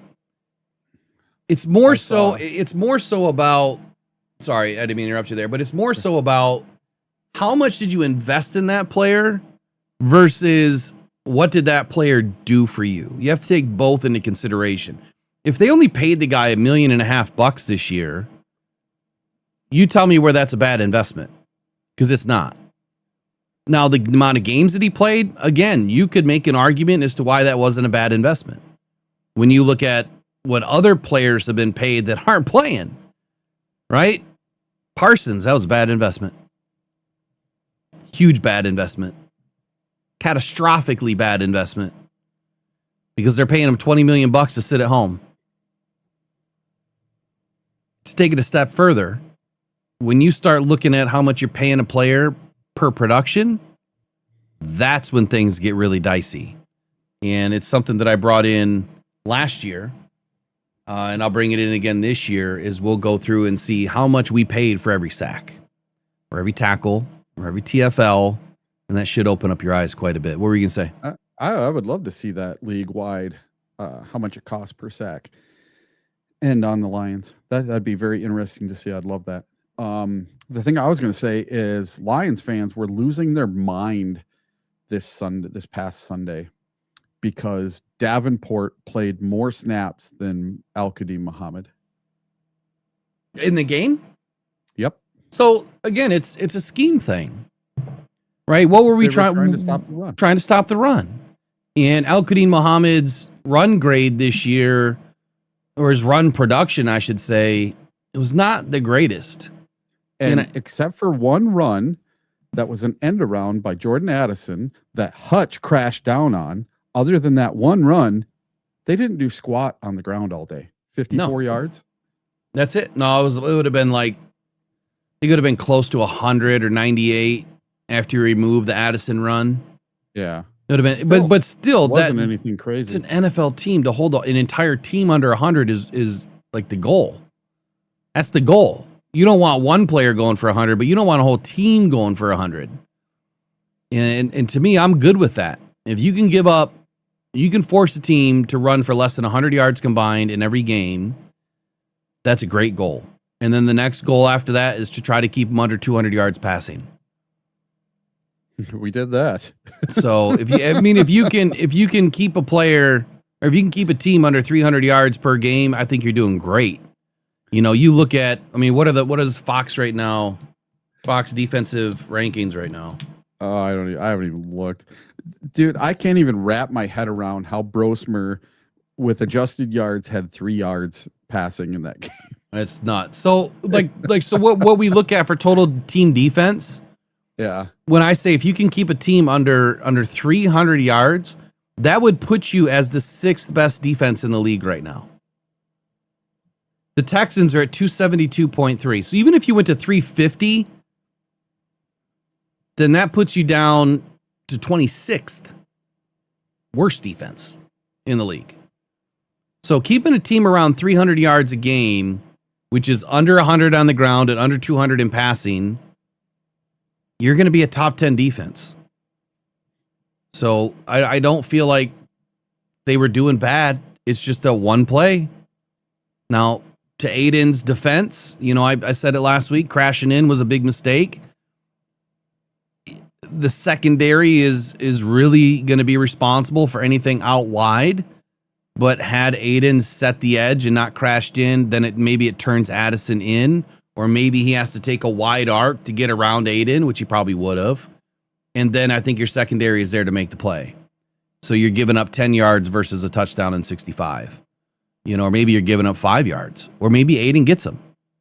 But that to me is the difference between elite run game defense and what we have right now. And I think Shep is going to dial up a lot of new stuff next year. I really do. I think they're going to get the right players for him. How much time you got? I really think Shep was handcuffed this year. Yeah, like bad. He was handcuffed. That's something that's driving me absolutely insane right now, and it's going to for a couple of weeks. That all these SOL fans want Shep fired. They want Morton fired. They want Dan Campbell fired. They want Brad Holmes fired. They want us to just take it all. They want us to take 9-8, 12-5, 15-2, 2 playoff wins, an NFC championship appearance. They want us to take it all and crumple it up into a ball, throw it away, and start over again. I can't believe this fan base wants to start over again. My God, give these guys some time. Have some patience. Look at Andy Reid. But is it even patience though, Eric? Like we're it's one season. Listen, like how do we even lose the thought that our team is still great? I know. I don't get it. And we can end up with a winning record. We can still be 9-8. Listen, I went and took 3-13-1, 9-8, 12-5, 15-2, and then I just put in 9-8 for this year. Okay. You know what that gives you per year on an average? That's 9.5 games per season won. Okay. You go back and tell me any other regime in Lions history in my lifetime since 1975 that has put up over a 5-year period 9.5 games per season won. There ain't one. Yeah. I can tell you that right now. So stop your complaining. Stop your whining. Go back and watch videotape of 2008 and watch us lose every frigging game with Dan Orlovsky. Stop listening to him on ESPN and NFL Network. Out of bounds Orlovsky is what I call him. Yeah, I'm sick of him. I'm totally sick of him. His anything he says has zero weight to me. None. Everybody is friggin' spoiled over these last 2 years. We can have a down year. This is a down. If a down year is 9-8, sign me up. I'm in for it. Right on. 9-8. If that's a down year, I'll take it. No, a down year is 0-16. A down year is 3-13-1. And even in 3-13-1, we saw what was coming. We knew they had this fire burning in their bellies. Well, maybe it's going to take an off season for Dan to instill that back in them again. I think if what's that show in the beginning, Hard Knocks, if they come knocking this year, if I'm Dan Campbell, sign me up. Let's do it again.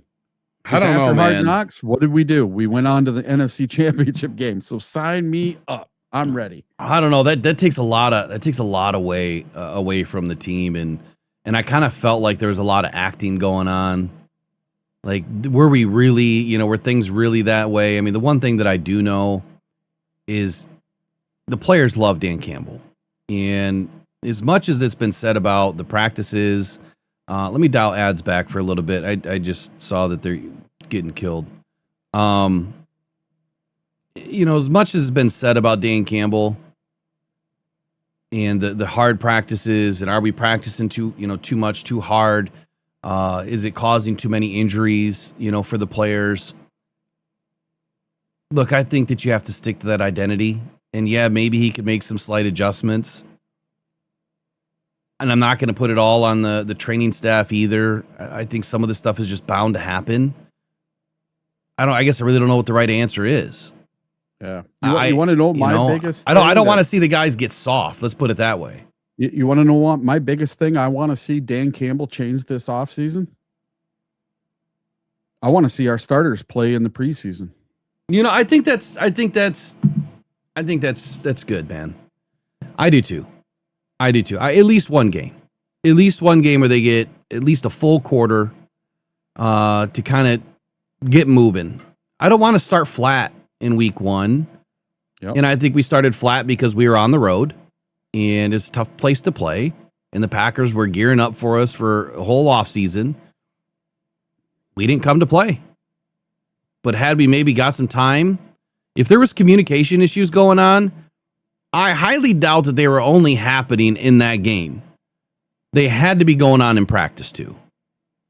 So they should have got their asses out there in preseason. Maybe it'll change. When we get back, let's get into who stays, who goes. Are you good for a little bit? Yeah, let's do it. All right, who stays, who goes up next? Pressured by Hutchinson, he goes down again.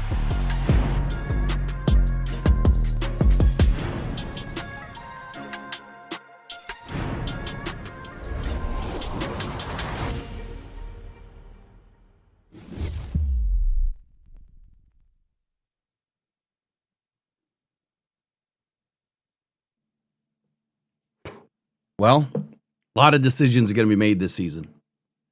Like Dave Burkett said, we have at least 17 unrestricted free agents just on the defensive side of the football alone. That's a ton.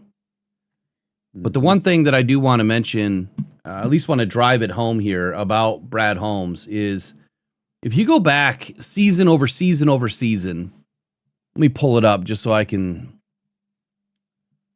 speak intelligently here about it. If you go over each season, and I wish I could go back. I don't know why they don't have maybe the archive is in here. I just don't know where it is. This next season, we have 38 players on the active roster. 38.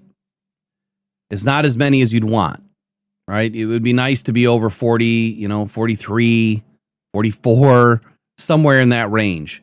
But in seasons past, we were starting out with like 27, 30, 31. So we're getting a lot closer to where we have to sign less and less and less. The Lions only need 13 more players to fit underneath the salary cap because the top 51 are the ones that count. And next season, the Lions are starting right now with $5.9 million in cap space. That's the lowest number we've seen in every year, minus 2021 and 2022, where Brad and Dan inherited a team with no money. None. We had more dead money than we had cap space. And this next year is going to be especially tough when you have to factor in all of these big contracts. And that is with Jared Goff's $70 million cap number, which I think they'll shave 25 off of that, maybe 20. So that gives them, 26 million, we'll say. Brad Holmes didn't want to spend money this year for one major reason. My opinion, 26. If you can roll 20 million over to next year, now you are instantly playing from a position of power, right? If you shave 20 off of Goff's number, you add 20 from this year to next year, you have 6 million already, that's 46, and the league is probably going to add another 30 million at a minimum. Now you're talking about $76 million. The Lions would be up towards the top of the list once again with salary cap money. And then you have to factor in the rookie deals. Where we're picking, that's going to be about 12 million. So now you're down to what? 64 million? And then you have the dead money and all the adjusted cap space. It'll probably take another 10 million off the top. So I would say the Lions should have no less than 50 million to work with, is my guess right now. A lot of that'll change here in the coming weeks when some contracts start to hit. As the way that these contracts are laid out, usually it's around the league year. So look towards February to the cap number to get more in sync, if you will. Let's just say they have 50 million. What are they going to be able to do with the players that they need to sign and the players that they need to keep from this roster in 2025? We're going to focus on 6 or 7 players. I'm using a little bit of what Dave Burkett already threw out, some of the players that are on the bubble potentially. Let's just start with the hottest button, the easiest one. We've spoke about El-Kadi Muhammad already. Does he stay or does he go? Do you have an argument for either way? Both. If he costs too much, he's got to go. We'll draft somebody. If he can be on a deal that can fit and work, we keep him and we don't have to draft one. Okay. Obviously, if he costs too much, he's going to go.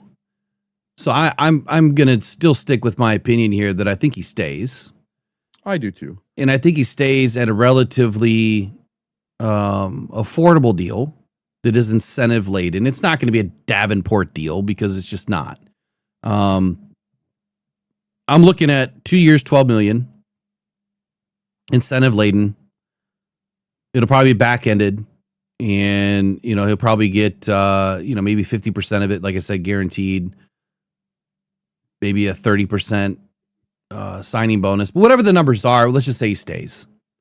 And maybe this next year he's only going to be a $4 million cap hit. I'm good with that. Right? The cap hit is what matters. Let's just say he's only a $4 million cap hit. I'm good with all that. He stays.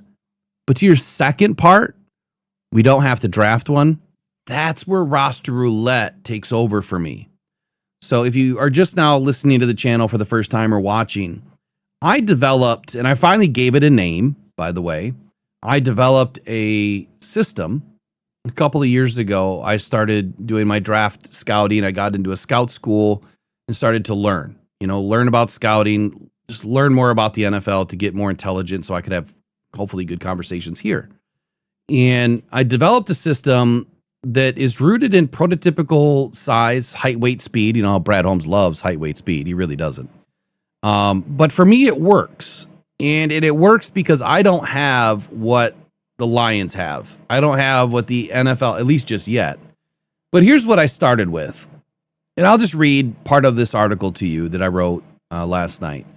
It said, in 2023, I began developing and testing a proprietary system for the NFL draft prospects called TAPS. That's what I nicknamed it this year, TAPS, the Athletic Prototype System. This is not a RAS score. It's much different and compares the current draft prospects against the most elite physical gifted athletes in the game today and yesterday. By utilizing the previous 15 seasons as a benchmark, I can keep a current trend on body size and type with the ever-changing landscape in the NFL and today's body transformation sciences. Obviously, with the use of all these peptides and things that players can use today in sports science and food. I mean, everything is different. Players are getting bigger, faster, stronger every year. So having a system that takes into account for that is why I developed this, so that we could get closer to who are going to be the best prospects and why. But I use the combine as a resource for those that participate in it.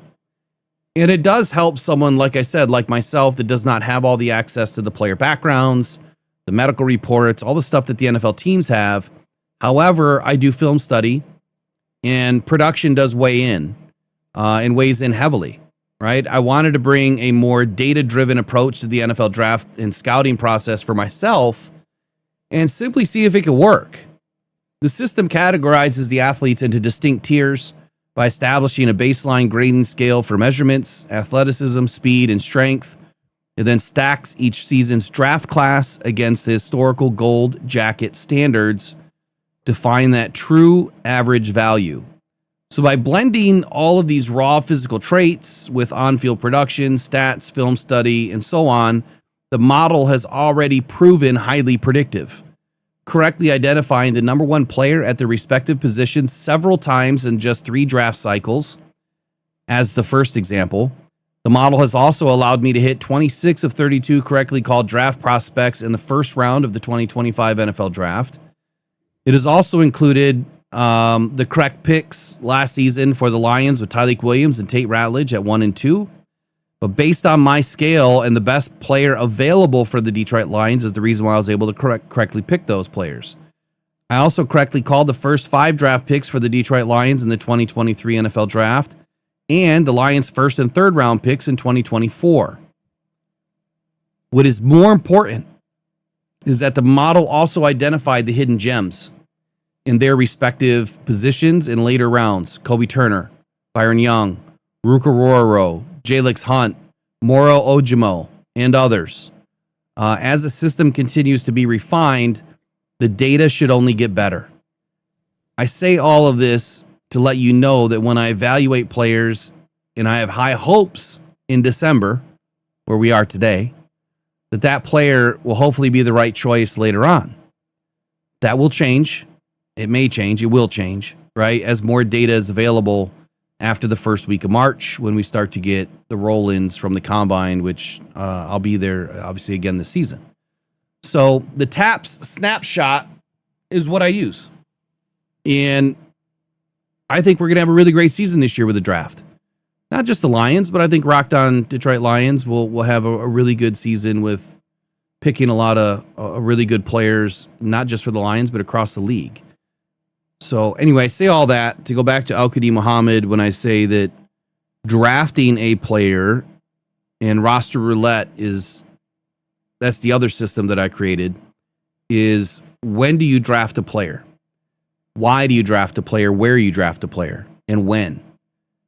That is something that will never be figured out completely, but I modeled it after when you sign a player. I've always said from day one, when the Lions eventually sign Aiden to an extension, they will be drafting not his replacement, it's his running mate. And so I feel this year would be that year. Whether it's first round, second round, or third round, I don't know just yet. But that's also because we need left tackle, center, yada, yada, yada, which we got to wait until free agency is done to even know what we're playing with. We don't know where the deck is going to be stacked yet. So when free agency is done, that's when everything opens up for me. But right now I'm saying I would disagree with one thing you said, and that is we will draft a running mate for Aiden, that you will have AQM, Aiden, others on the squad that can help that individual get up to speed. Could be a starter day one. Could be, but will not need to be. And I think that's the most important thing. If you listen to Cam Newton on the Terry and Arnold podcast this last week, development in this league is gone. And it's kind of funny, right? Because quarterbacks are drafted to play right now. Jordan Love wasn't drafted to play right away. Brett Favre wasn't drafted to play right away. And, a lot of players like Patrick Mahomes wasn't drafted to play right away. Those players end up being better because they were able to sit. What happens if you got a guy that you draft early and you don't have to play him right away to make all those mistakes and ruin his confidence, but just build his character, build his football knowledge, build his, his abilities out? You can do that by only giving him half the snaps and not all the snaps. So we'll see what happens. Second player. Let's go. Oh yeah, I'm playing Billy Ball, man. That's what I do, Ken Hicks. I'm all about the analytics. I know there's other people that say they do analytics and stats, but I truly do. I'm a numbers nerd. That's why I love day trading so much. Next player. Let's go Alex Anzalone. What do you think about Alex? Alex is gone. Oof. Why? I mean, sell us. Tell me why. Well, I'm going to tell you why. Because this last off season, he's in the last year of his contract. He demanded more money, and he sat out training camp until they gave him more money. That's it. Game over. See you later. Alex Anzalone is done with the Detroit Lions. His play has fallen off. He's 7 tackles away from hitting 100 this year, but I don't think he's going to get it because he got a concussion during this last game, and he may not even play this Sunday. So I think that Alex Anzalone may be done as a Detroit Lion. He's been here for 5 years. He helped us get to where we are. He helped us get to where we were. And he had to do everything the first couple of years. But now you have Jack Campbell, who has taken over this defense. Jack Campbell's a Pro Bowler this year. Alex Anzalone is not. Alex Anzalone's play has fallen off quite a bit this year compared to past years. And Jack Campbell has picked up that slack. He's got the green dot now. He is the captain of this defense. So I see us wanting to get younger. Alex Anzalone is 31 years old. He's going to be 32 next year. As far as linebackers go, that's especially coverage linebackers, that's pretty old. So it's time to move on. I think the writing's on the wall, especially with what happened back in training camp.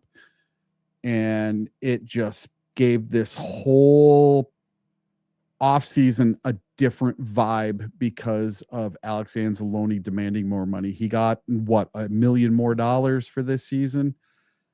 I think without that whole deal, maybe he would have come back for another year on a team-friendly deal, but he's not getting the money he wants or probably deserves from the Detroit Lions.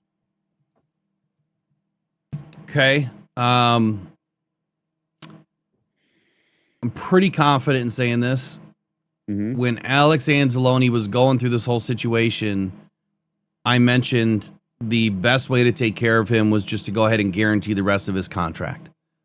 And that way he's going to make a lot more money because he doesn't have this low. Yeah, he had no money guaranteed in that deal. So he had you know, all he was going to get paid was basically a base salary, but still not guaranteed. And the Lions did just that. They guaranteed the rest of his contract, and I think they threw in an extra quarter or maybe $500,000 on top of it, if I'm not mistaken. I thought he got $1 million, but It's whatever, right? You know, $250,000, $500,000, million. It wasn't a bunch. No. And I mean, it's a bunch to a lot of us, but it wasn't a bunch for an NFL football player. So they guaranteed his deal. I think he was making 6.5. Let me look. $6.5 million. Let's see, where's he at? yeah. He had a 1.2 cap number this year. So that must mean that they converted everything to a signing bonus. Yeah, on Spotrac it said he was $6.25 million. Hold on, 2025. I'm in the wrong year. Sorry. Cap number was 7.45 this year. And yeah, 6.25 guaranteed. He had a signing of 1.2. And then next year, it's a void season. And so all they're doing is kicking the can a little bit with Alex Anzalone. So at let's call it $7.5 million because that was his cap number.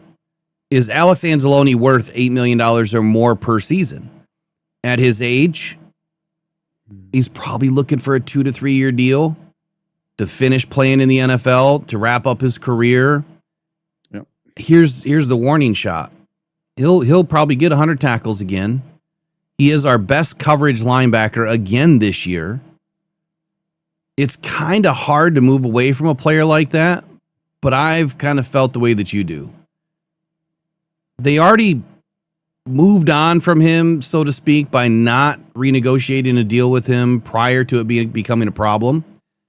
Now, Alex, according to Dave Burkett, has had nothing but respect. He's, for the Lions and vice versa. All the coaches, players, everyone, they're in good spirits with each other. I don't think that's enough. I think that Alex is probably going to move on too because he's not going to get paid more than Derek Barnes. And I think that he would want more than Derek Barnes. So For that reason, I think he's gone too. If he were to stay, I think the player that you have to move on from is Derek Barnes. I'm not overly impressed with Derek Barnes. All right, I got a question for you. There's another free agent linebacker that we have, and his name is Malcolm Rodriguez. Okay. He's on the list. His number for this year was $961,980. Yep, rookie deal. Okay. Would you rather re-sign Malcolm Rodriguez or Alex Anzalone? Oh, I can't. That's really hard to compare those two. But which one? If you had to choose totally, one, but two totally different players. yes, completely different players. But let's say both of them minimum deal. Which one are you going to?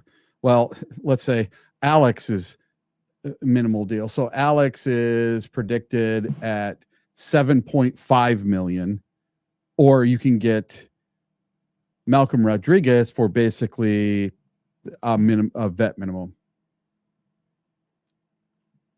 Okay. Which would you choose? Alex Anzalone. So Alex Anzalone at 7.5 per year on a 2 or 3 year deal. Yep. Or Rodrigo on a 2-year vet minimum deal. Probably a 2-year, $3 million deal max. Yeah. Well, I think Malcolm will be back no matter what. Okay. And that's regardless of Alex. I think he'll be back no matter what because he's depth. And that's all he is. He's not a starter. He's depth and he's special teams, and you need those guys. Mm-hmm. He's a workhorse. He's a solid dude. He's as good as they come, as far as everything on and off the field. He's not a starting linebacker to take over for Alex, in my opinion. Well, he's just coming back from injury. Yeah, but he's not. I don't think he has he doesn't have anywhere near the ability that Alex Anzalone does. Yeah.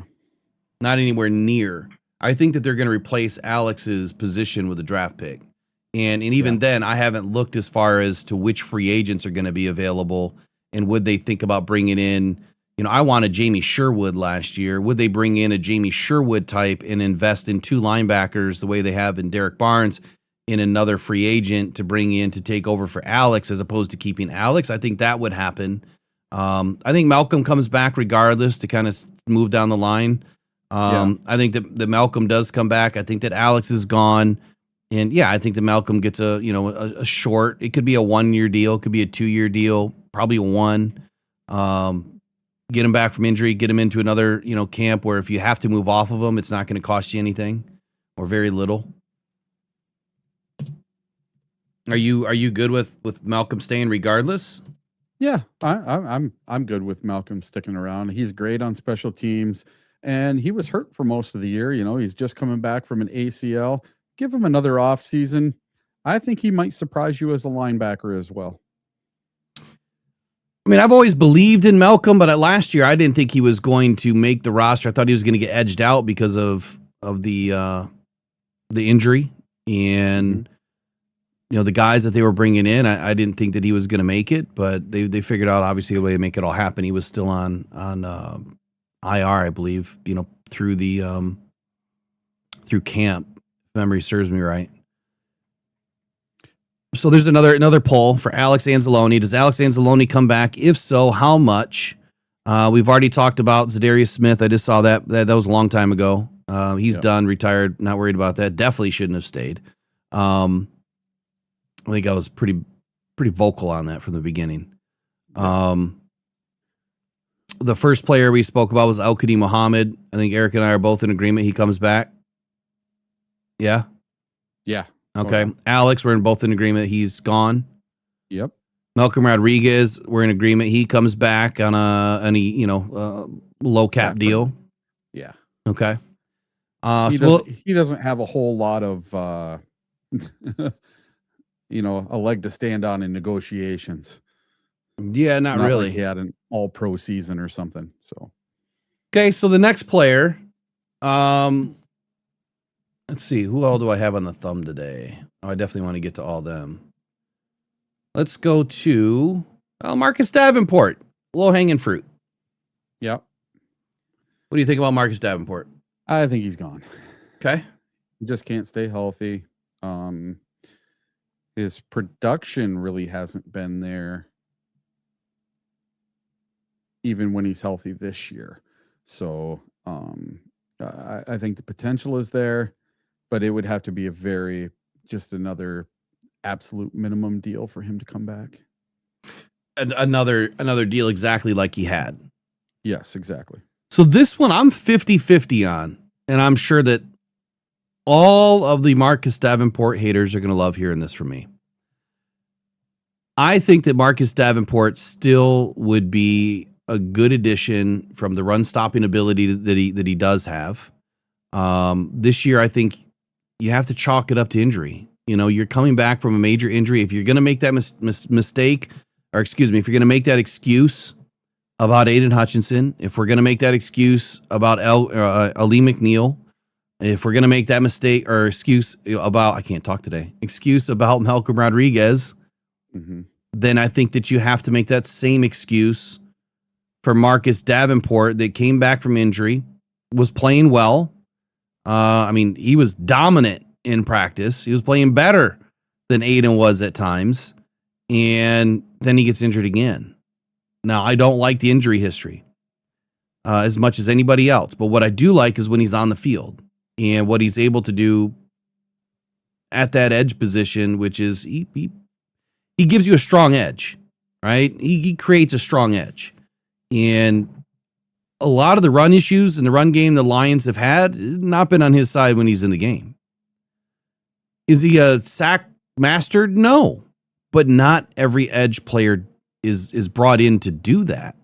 Sometimes you're only in on rundowns. And I think people forget that. They don't look at how many pass rush attempts did you have versus how many rush attempts did you have. And again, that's education. I think with fans that we don't have is education sometimes. Marcus Davenport is absolutely what you want in the run game. Now, to your point on another contract to mimic what he had, I think that's what it would be. And maybe even a little bit less. But he would be the absolute last player that I'm bringing back. And he would be the first player that is off my roster. Not because I don't like Marcus Davenport, because I do. I think he's a good dude. I think he's got a lot going for him. But he also contemplated retirement. So if he contemplated retirement, it's more likely he could retire. And if he does come back and play for somebody else, it could be a Zadarius Smith thing where it's just he retires and it's just a little bit of time before he figures it out. Alex Anzalone has 31 votes so far. We'll let that one go for a minute, but it's pretty definitive. And then I'll throw up the Davenport one. You know that's going to be 100%. No, I think there's going to be at least one vote for yes. I mean, I'm not voting in it, but no, I just think Davenport's time is done. It's less about him and more about injury than anything with him. You know, people think we could have brought in anyone else and had them fill that spot. You know, and see, I don't think so. I really don't. I mean, it's unfortunate. But would you rather have a lesser player, someone that doesn't quite have his skills, but stayed viable and healthy and on the field? Because the biggest, your biggest advantage in the NFL is availability. You know, look at Jared Goff. He hasn't missed a game since 2021. Yeah. Now, is he the top quarterback in the NFL? No.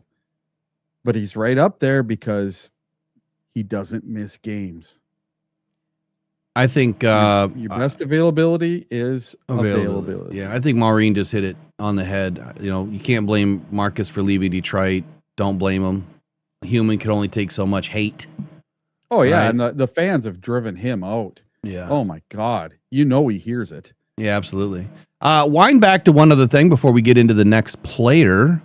Sure. There was someone in the chat, T. Martinez Esquire. God. Yeah, I saw that. I just want to make a quick comment to clear something up. Brad Holmes he's not related to Hendon Hooker. There is a relation, and that is with Alan Hooker, who is Hendon Hooker's father. Brad Holmes played with Alan Hooker, I believe at was it North Carolina State? I believe is where, or North Carolina A&T. North Carolina A&T is where they played. So there's a relation there. There's history there. And if you are truly an attorney, you should email me, mailbag@rockdown.com. We might have some work for you. Next player. How about Amik the Freak Robertson? Does Amik Robertson come back in 2026? Yes or no? How much? I'm going to say yes. Okay. Because I think Amik is exactly what this secondary needs. Except for you can't ask him to be a jack of all trades. You can't ask him to be your number one, your number two, your number three, your number four. You can't ask him to play outside. You can't ask him to play inside. You can't ask him to play back at safety. You can't ask him to do everything. That was the Alex Anzalone role his first year here. Well, guess what? They asked Amik to do effing everything this year and part of last year. When Amik had Terrion Arnold, when Amik had DJ Reed, when Amik had Kirby Joseph, and Amik had Brian Branch, guess what? Amik was a much, much, much different, better player. Amik was getting interceptions. Amik was shutting his guy down. When Amik got to play the nickel, he got to do his dirty work. He got to do what he was supposed to do. But then you fast forward and he's asked to do all this other stuff because of injury. And then he injures himself and has his hand in a cast.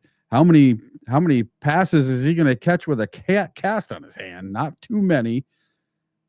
You're asking him to do too much. So I think 1,000,000% Amik Robertson is back next year as a Detroit Lion. That's my lock for the one player that I think is no matter what going to be back next year. Okay. I have to say, I want him back, right? I did a couple of articles on him this year. Like, Brad, you got to pay the dude. Like, why are you not extending him now? And I think you just said a lot of things that kind of mirror a lot of what I was thinking too. And it goes into say a lot of what Dave Burkett was writing as well. I'll just read what he said. Robertson has outplayed his 2-year, $9 million deal, $4.5 million a year on average. Signed it in spring of 2024. He's the only Lions defensive back to play every game the past 2 seasons. And his roles expanded from slot corner to playing both inside and outside corner, depending on the defense's need. His quote, "I've learned so much more these past 2 years than I have learned in my whole career. I've learned how to be a veteran. I've learned how to pour positivity and knowledge into other guys, and I've learned how to soak up knowledge." It's a pretty damn good statement. You know, not only is he trying to soak it in, like you said, he's trying to learn, but the fact that he's learned more in 2 years than he's learned in his entire career in Detroit, I think that speaks volumes to the coaching staff. I don't know what else it would mean. And whether it's Deshea Townsend or Dan Campbell or Aaron Glenn or Calvin Shepard, whoever it is, he's learned more in Detroit than he's learned anywhere else. That makes me believe in this team more so than anything else.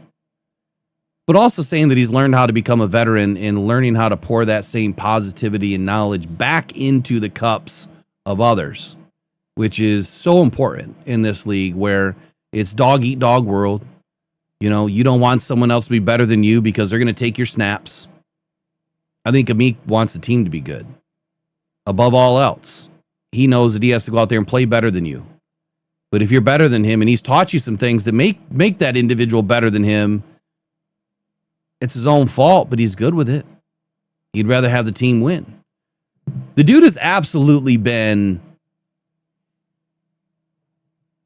I don't want to say the lifeblood, so to speak, but he's kind of been the lifeblood of this defense. He's been critical in phases, shutting down Justin Jefferson in Week 18 last season. But to your point, you're asking him to be the number 1, the number 2, the number 3, the number 4. You can't. You got him playing all over the place, but I think that it speaks to that versatility and his ability to be able to do it. You know me. I don't like the shorter corners, especially coming out of the draft. Now, if you've been in the NFL and you've proven yourself, that's a different story. But coming into the draft, yeah, I'm not taking anything but a prototypical size NFL athlete. I'm not taking the shorter guys. I don't care how much heart you have, how much dog in the fight you think you got. I'd rather start with the prototypical size and be wrong and miss than have it go the other way, because you're going to get burned at the stake for going the other way. He absolutely has to come back. The question is going to be, what is his value and how much is he going to get paid? He's still young. Mm-hmm. He's 27 years old. I don't think we're going to sign him for $4.625 million like we did before. Oh, hell no. But what's weird is like OTC is saying that his valuation is still 4.526. It's lower than what it was. Yeah, they're saying $4 million here. And I'm like, oh, so he's going to get less than he already got? Are you looking on Spotrac? Yeah, I don't think that's going to happen. I don't think that's going to happen at all. I think it's somewhere in the $6 to $8 million range. He has come in and done everything we've asked of him. He's been a warrior. Dude, the guy broke his arm in half on the second play of the playoff game. What more do you want from the guy? Oh, my God. Yeah. And, you can't bury what comes from the dirt. This dude's back in 2026. I don't care what anybody says. That's the kind of guy that Dan Campbell wants. That's the kind of guy that Dan Campbell's going to bring back. He deserves more money.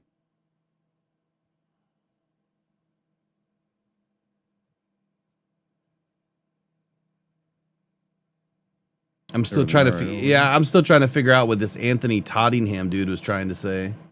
Just calling Davenport by not Davenport's name. Calling him Davin Hurt. And got corrected, didn't like it. Oh. So. I don't get it. Yeah, some people are just stupid. I don't either. Yeah. Well, you got to remember, right now, everybody is in mourning. They are feeling a lot of pain. So people are going to get out of line in the chat super easy, especially like today. We got 140 something people in, and we got some new people in that haven't been here before. So they're going to come in and they're going to be hurt, and they want to, express their SOL feelings.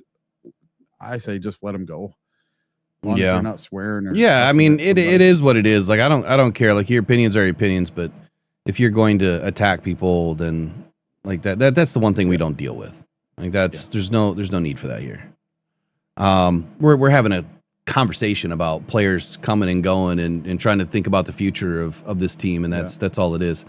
And please disagree. Like that's what makes us all great. Disagree, but let's stay on point. Exactly. So Meek Robertson, for me, look, I think he is the lifeblood of this team, and I think he needs to come back. I don't care what they pay him. I really don't. I know it can't be a ton, but if he makes $9 million a year versus if they double up what they have to pay him, find me another guy in the league right now that can play all those positions and has stayed healthy, right? Outside of his arm getting broken by his teammate, or his wrist or his forearm, whatever it was, whatever got broken by his teammate. Broke his hand. Yeah. Well, not this year, last year. Oh, last year he fell on the second play, and when he fell on the ground, it just snapped his arm. So He's had 2 major issues with his hands or his arms. Like, he's got to have his both. And he still didn't miss a game outside of that game, against the Commanders. Oh, they say, Eric, to be fair, Jack Campbell broke Robertson's arm in half on the second play of the game. Yeah, so it was Jack Campbell that last year against Washington, right? Yeah. He ran into him, I thought. Yeah. They collided. Yeah. I was thinking it was when he fell, but that was Alex Anzalone. Yep. He fell on the sideline. I had the 2 mixed up. And I think that was Malcolm Rodriguez. I think Malcolm broke his arm. Oh, was it? No, Malcolm was gone already because Malcolm had the ACL on Thanksgiving last year. Maybe you're right, yeah. Or the week after. It's all blending together right now, man. Lee McNeil had an ACL. Everybody had an ACL last year. Yay. Throw a dart. Hutch had his broken leg, and oh god. I just don't want to see these guys continue to get these major injuries. And it's like, it's one thing. It's one thing that if you have injury, right? It's one thing like if you have sickness. Like this year, we've gone through an entire season without hearing the illness term but once or twice in this past week. Like usually that's happened in October. I got influenza B in my house right now. Like I'm trying to stay healthy, but normally it's illness comes to get you, and that can root out a roster pretty quickly. Fortunately for the Lions, but unfortunately, it's broken legs, broken arms, broken wrists, broken this, broken jaw. It's like, come on, drink some milk, right? I don't know, do something. But it's the game. It's the game. So Meek comes back. We'll end that poll. 71% agree that Amik Robertson should be back. About 41 votes. We've got 150 people in here. Let's get some more votes on these polls. It'd be great. Up next. All right, this is one of my favorite players. Mm-hmm. He's a guy that I had my eyes on right away after the Arizona Cardinals game last year. And quite honestly, he has been probably our best defensive tackle this year. By far.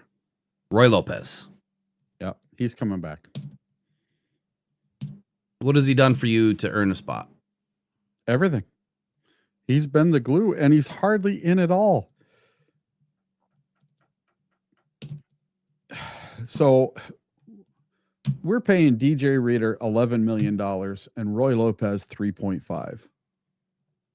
I'll take Roy Lopez. I've heard his name so many times on tackles. He's gotten sacks. He's in the backfield. He is what we were hoping DJ Reader and Aleem McNeil could be put together. Roy Lopez is a monster. If we don't sign him back, I consider that the biggest mistake of all these players not getting them back. I agree. Because of what he cost. Yeah, I agree and disagree. I agree with coming back, right? I agree he'd be a huge mistake if the Lions don't bring him back. Mm-hmm. I would disagree with hoping that we would want DJ Reader to be that kind of a player, only because DJ Reader was really never a backfield guy. Like he was never a sack artist. If you remember last year, he had 3 sacks. That was his career high. Tell me how many tackles in the run game DJ Reader's had this year. He hasn't. He has not done much this year, but he's also been double teamed almost every play. 60 or 70%. Oh, I think it's even higher than that. Yeah. But anyway, to kind of stick with DJ Reader here, or I'm sorry, Roy Lopez, he absolutely deserves to come back. When I watched him take Frank Ragnow to the woodshed in that game, and I think I was live in that game, talking about it, and then talked about it again in free agency and in the offseason, and then Brad makes the move. I was surprised, to say the least. But I wasn't surprised at the same time because he's a damn good football player. I think he's been the quiet, kind of unsung hero of this defensive line. To your point, we did need more out of Aleem McNeil and DJ Reader, but I think Aleem McNeil's battling his own demons this year. He's not healthy right now. He has not been healthy, even though coming back from the injury was his healthiest. He quickly got banged up. So I would say, you got to bring him back because I think that installs cohesion. Tyleik Williams going into his second year. Aleem McNeil will be healthy. He'll be fine. But the biggest question is going to be what is next to them, and we'll get into DJ Reader in just a moment. But I love where Roy Lopez is headed, and I think he's been a perfect fit. Matter of fact, Dave Burkett said Lopez at 28 has been, and he's not extremely old, right? 28's not bad. Has been the most impactful defensive tackle this season, despite playing the fewer snaps than DJ Reader, Williams, and Ali McNeil. He has 30 tackles and a career-high 2 sacks, and all 4 of his tackles for loss have come in the past 8 games.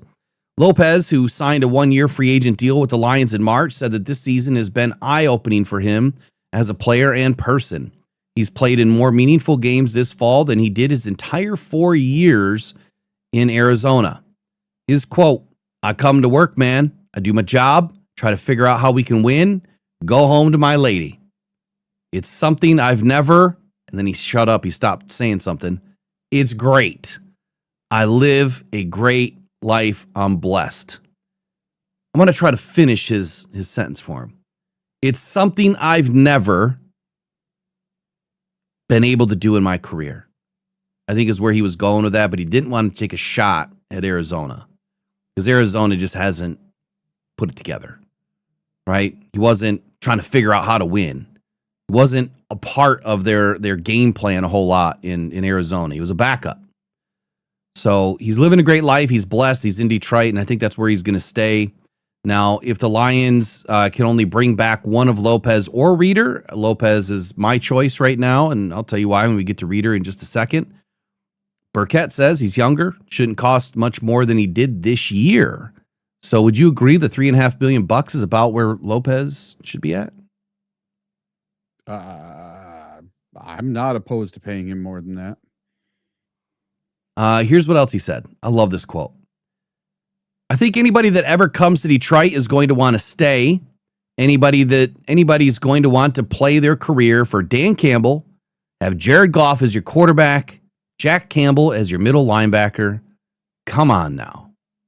I love that statement. There's a player in there I expected him to say, but he didn't say. I'll leave that alone. But he mentions Jared Goff as a defensive player.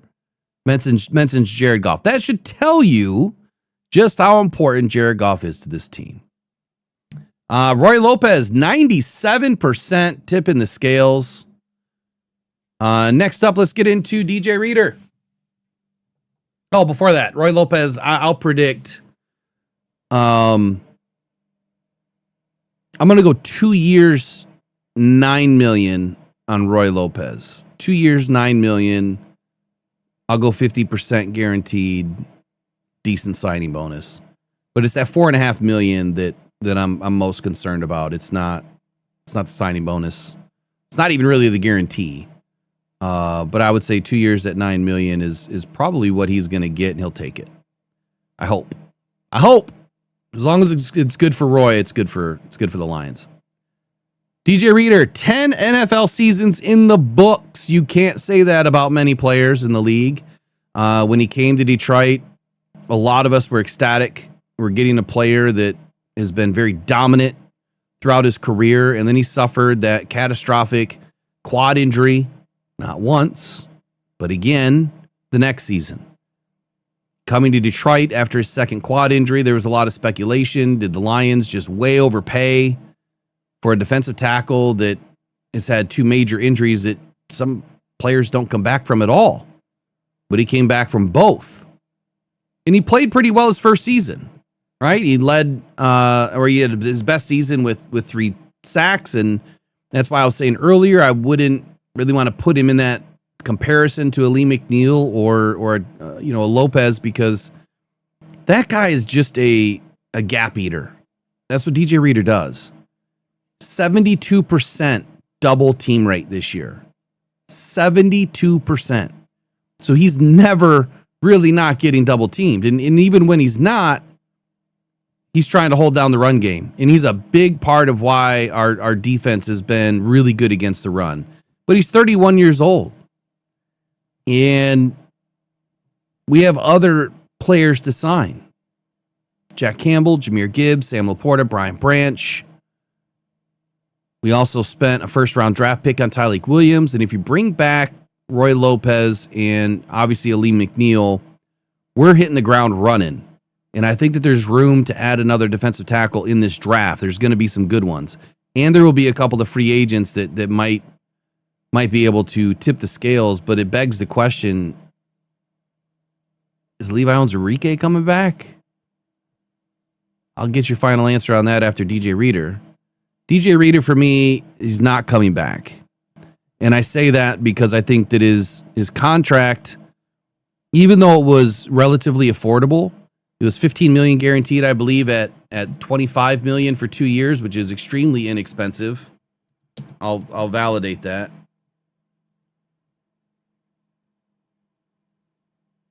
Uh, 2025, he was paid $12.9 million. 2024, he was paid $5.3 million. So you've only paid the dude about $18 million for 2 seasons.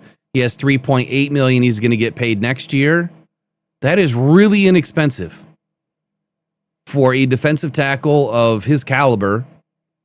And I get it. People are going to say he's not produced, but he has. He's produced exactly the way a nose tackle should. There's not many nose tackles out there in a 4-3 scheme that are in the backfield all the time. And if you try to run through his gaps, it doesn't happen. He doesn't miss a ton of tackles, if any. And I think he's exactly what you want in the run game. I just think he's going to be too expensive. So unless he signs a deal that is like a 1 year, $7.5 to $10 million deal, I think he's gone. And I think he's gone anyway. What do you think? The way he talked in that interview he did with Dave Burkett, and then him getting online and saying, well, if the Lions don't want to pay me, I'll get my bag somewhere. Yeah, I think the writing's on the wall with DJ Reader. I think he knows. And who's going to know better than okay, so which interview with Dave Burkett? I don't remember. I thought it was with Dave Burkett. It was with one of them. Or are you sorry, the statement that he made in the one article? Yeah, but then I just saw an article where they were asking him about if he was going to be back next year, if he thought maybe he was going to be going somewhere else. Well, so maybe it's this one. Let me read this quote. Okay. DJ Reader said, I'd love to be here. I love the guys, love the coaches, so we'll see. You never know how free agency works out. They got some other stuff they got to take care of. So I'm sure it's more important than me right now. You never know how that shakes out, but I'd love to be here.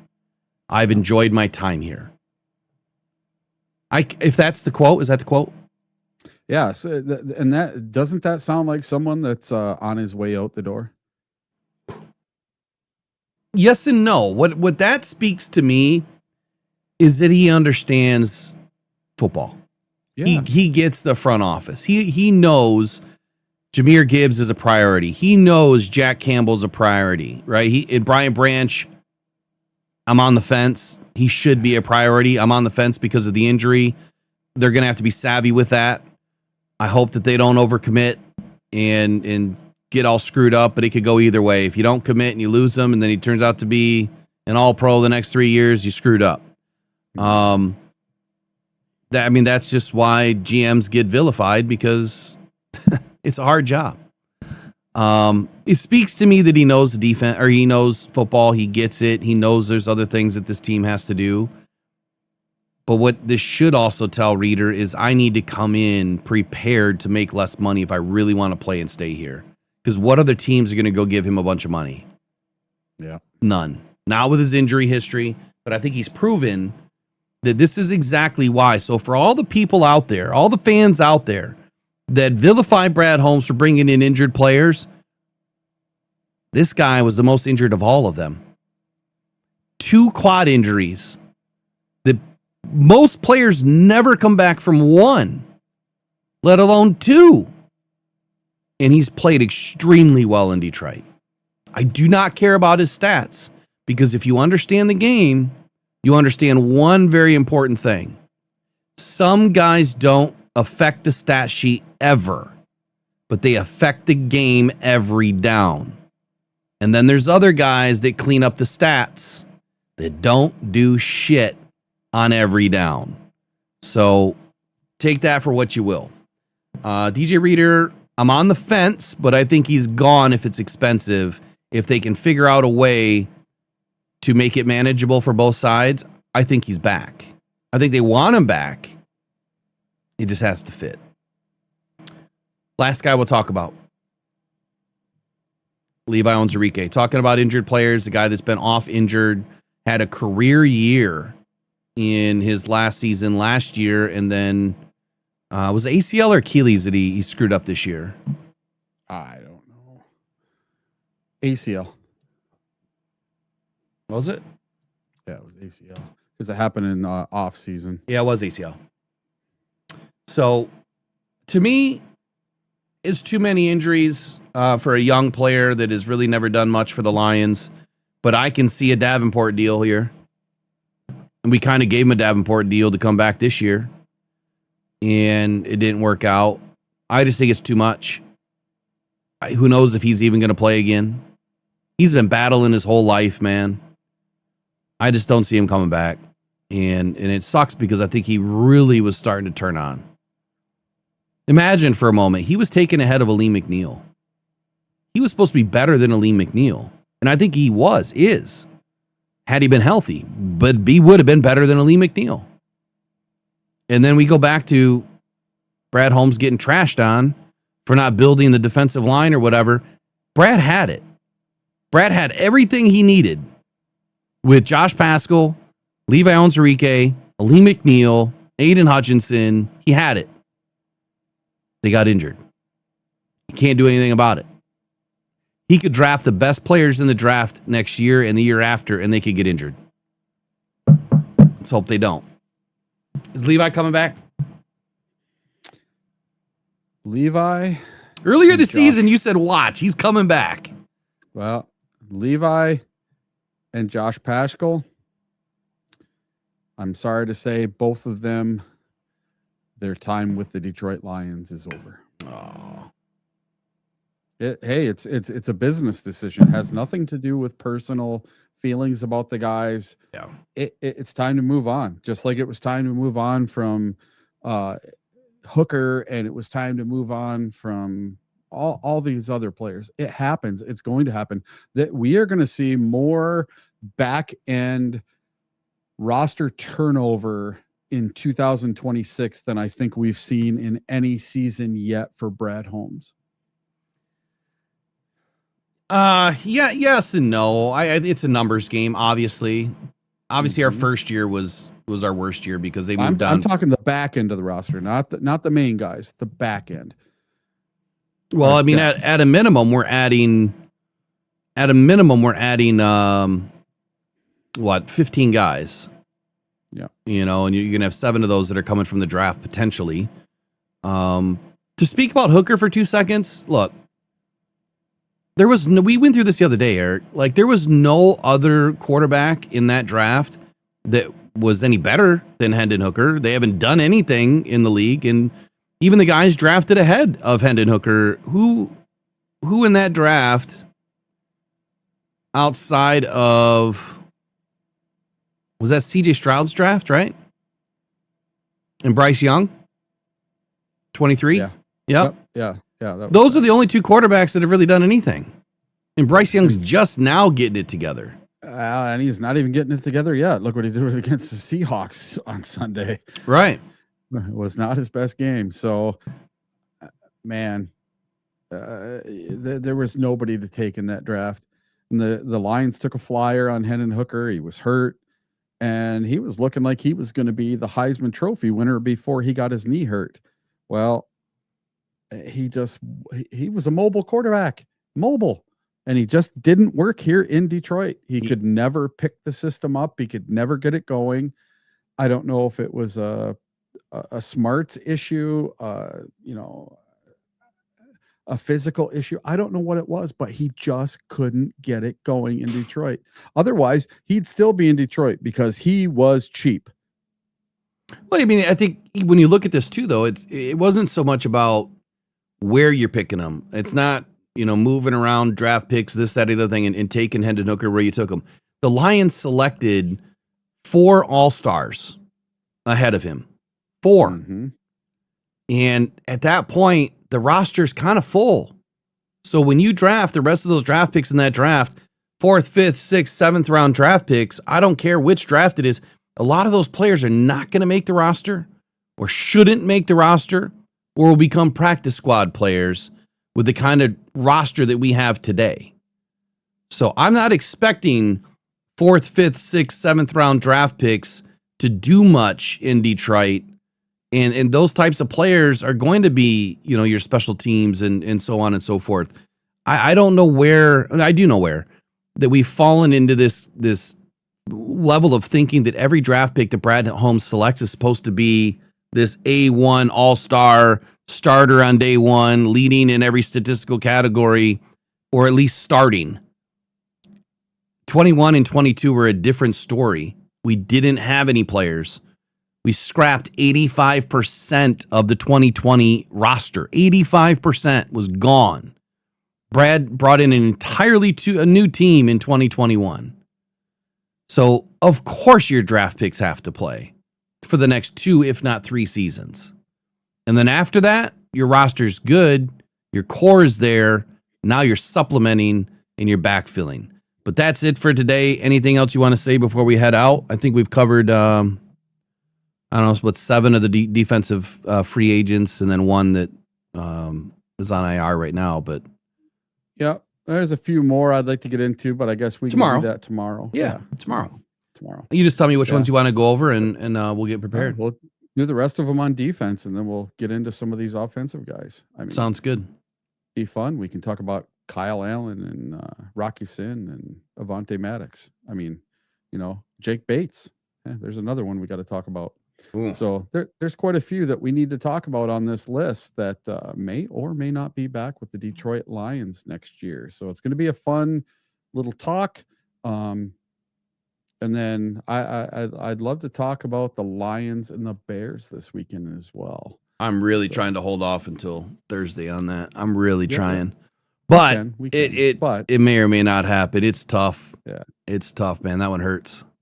Yeah. So to Mondo in the chat, as long as your inept, absolute non-offense can beat the Green Bay Packers this weekend, I will be extremely happy. So please, please, please, I don't care if you got to give JJ McCarthy an injection. What you got to do, get him playing this weekend so they can beat up on the Packers, because the Packers are resting all of their starters. Everybody that they can rest, they're going to rest so they can go into the playoffs. Is Mondo a Viking, I take it? Yeah, he's talking about how they swept the Lions and yada, yada, yada. Yeah, you got lucky as hell 2 times in a row. Some really bad reffing calls, and you just got lucky. I mean, that was your Super Bowl. Good for you. You beat us. Big deal. We're not in the playoffs this year. I don't care. I'm not a Viking hater. I don't hate the Vikings. I hate the Packers. So please, please, please get your Vikings crap together and beat the Packers this weekend. I'll be happy. We'll be in 4th place. We'll get that 4th place schedule with a winning 9-8 record. You guys will have a 9-8 record too. So please end the season with a winning record. Yeah, I got one question for Mondo. Just one. Okay. How many playoff wins do you have since 2021? You know the answer, and so do I. It's 0, and we'll see you guys tomorrow. Yeah, we got a couple. Yeah, we got a few. All right, Eric, have a good day, man. We'll see you in the morning. All right, see ya. All right, bye-bye. Pressured by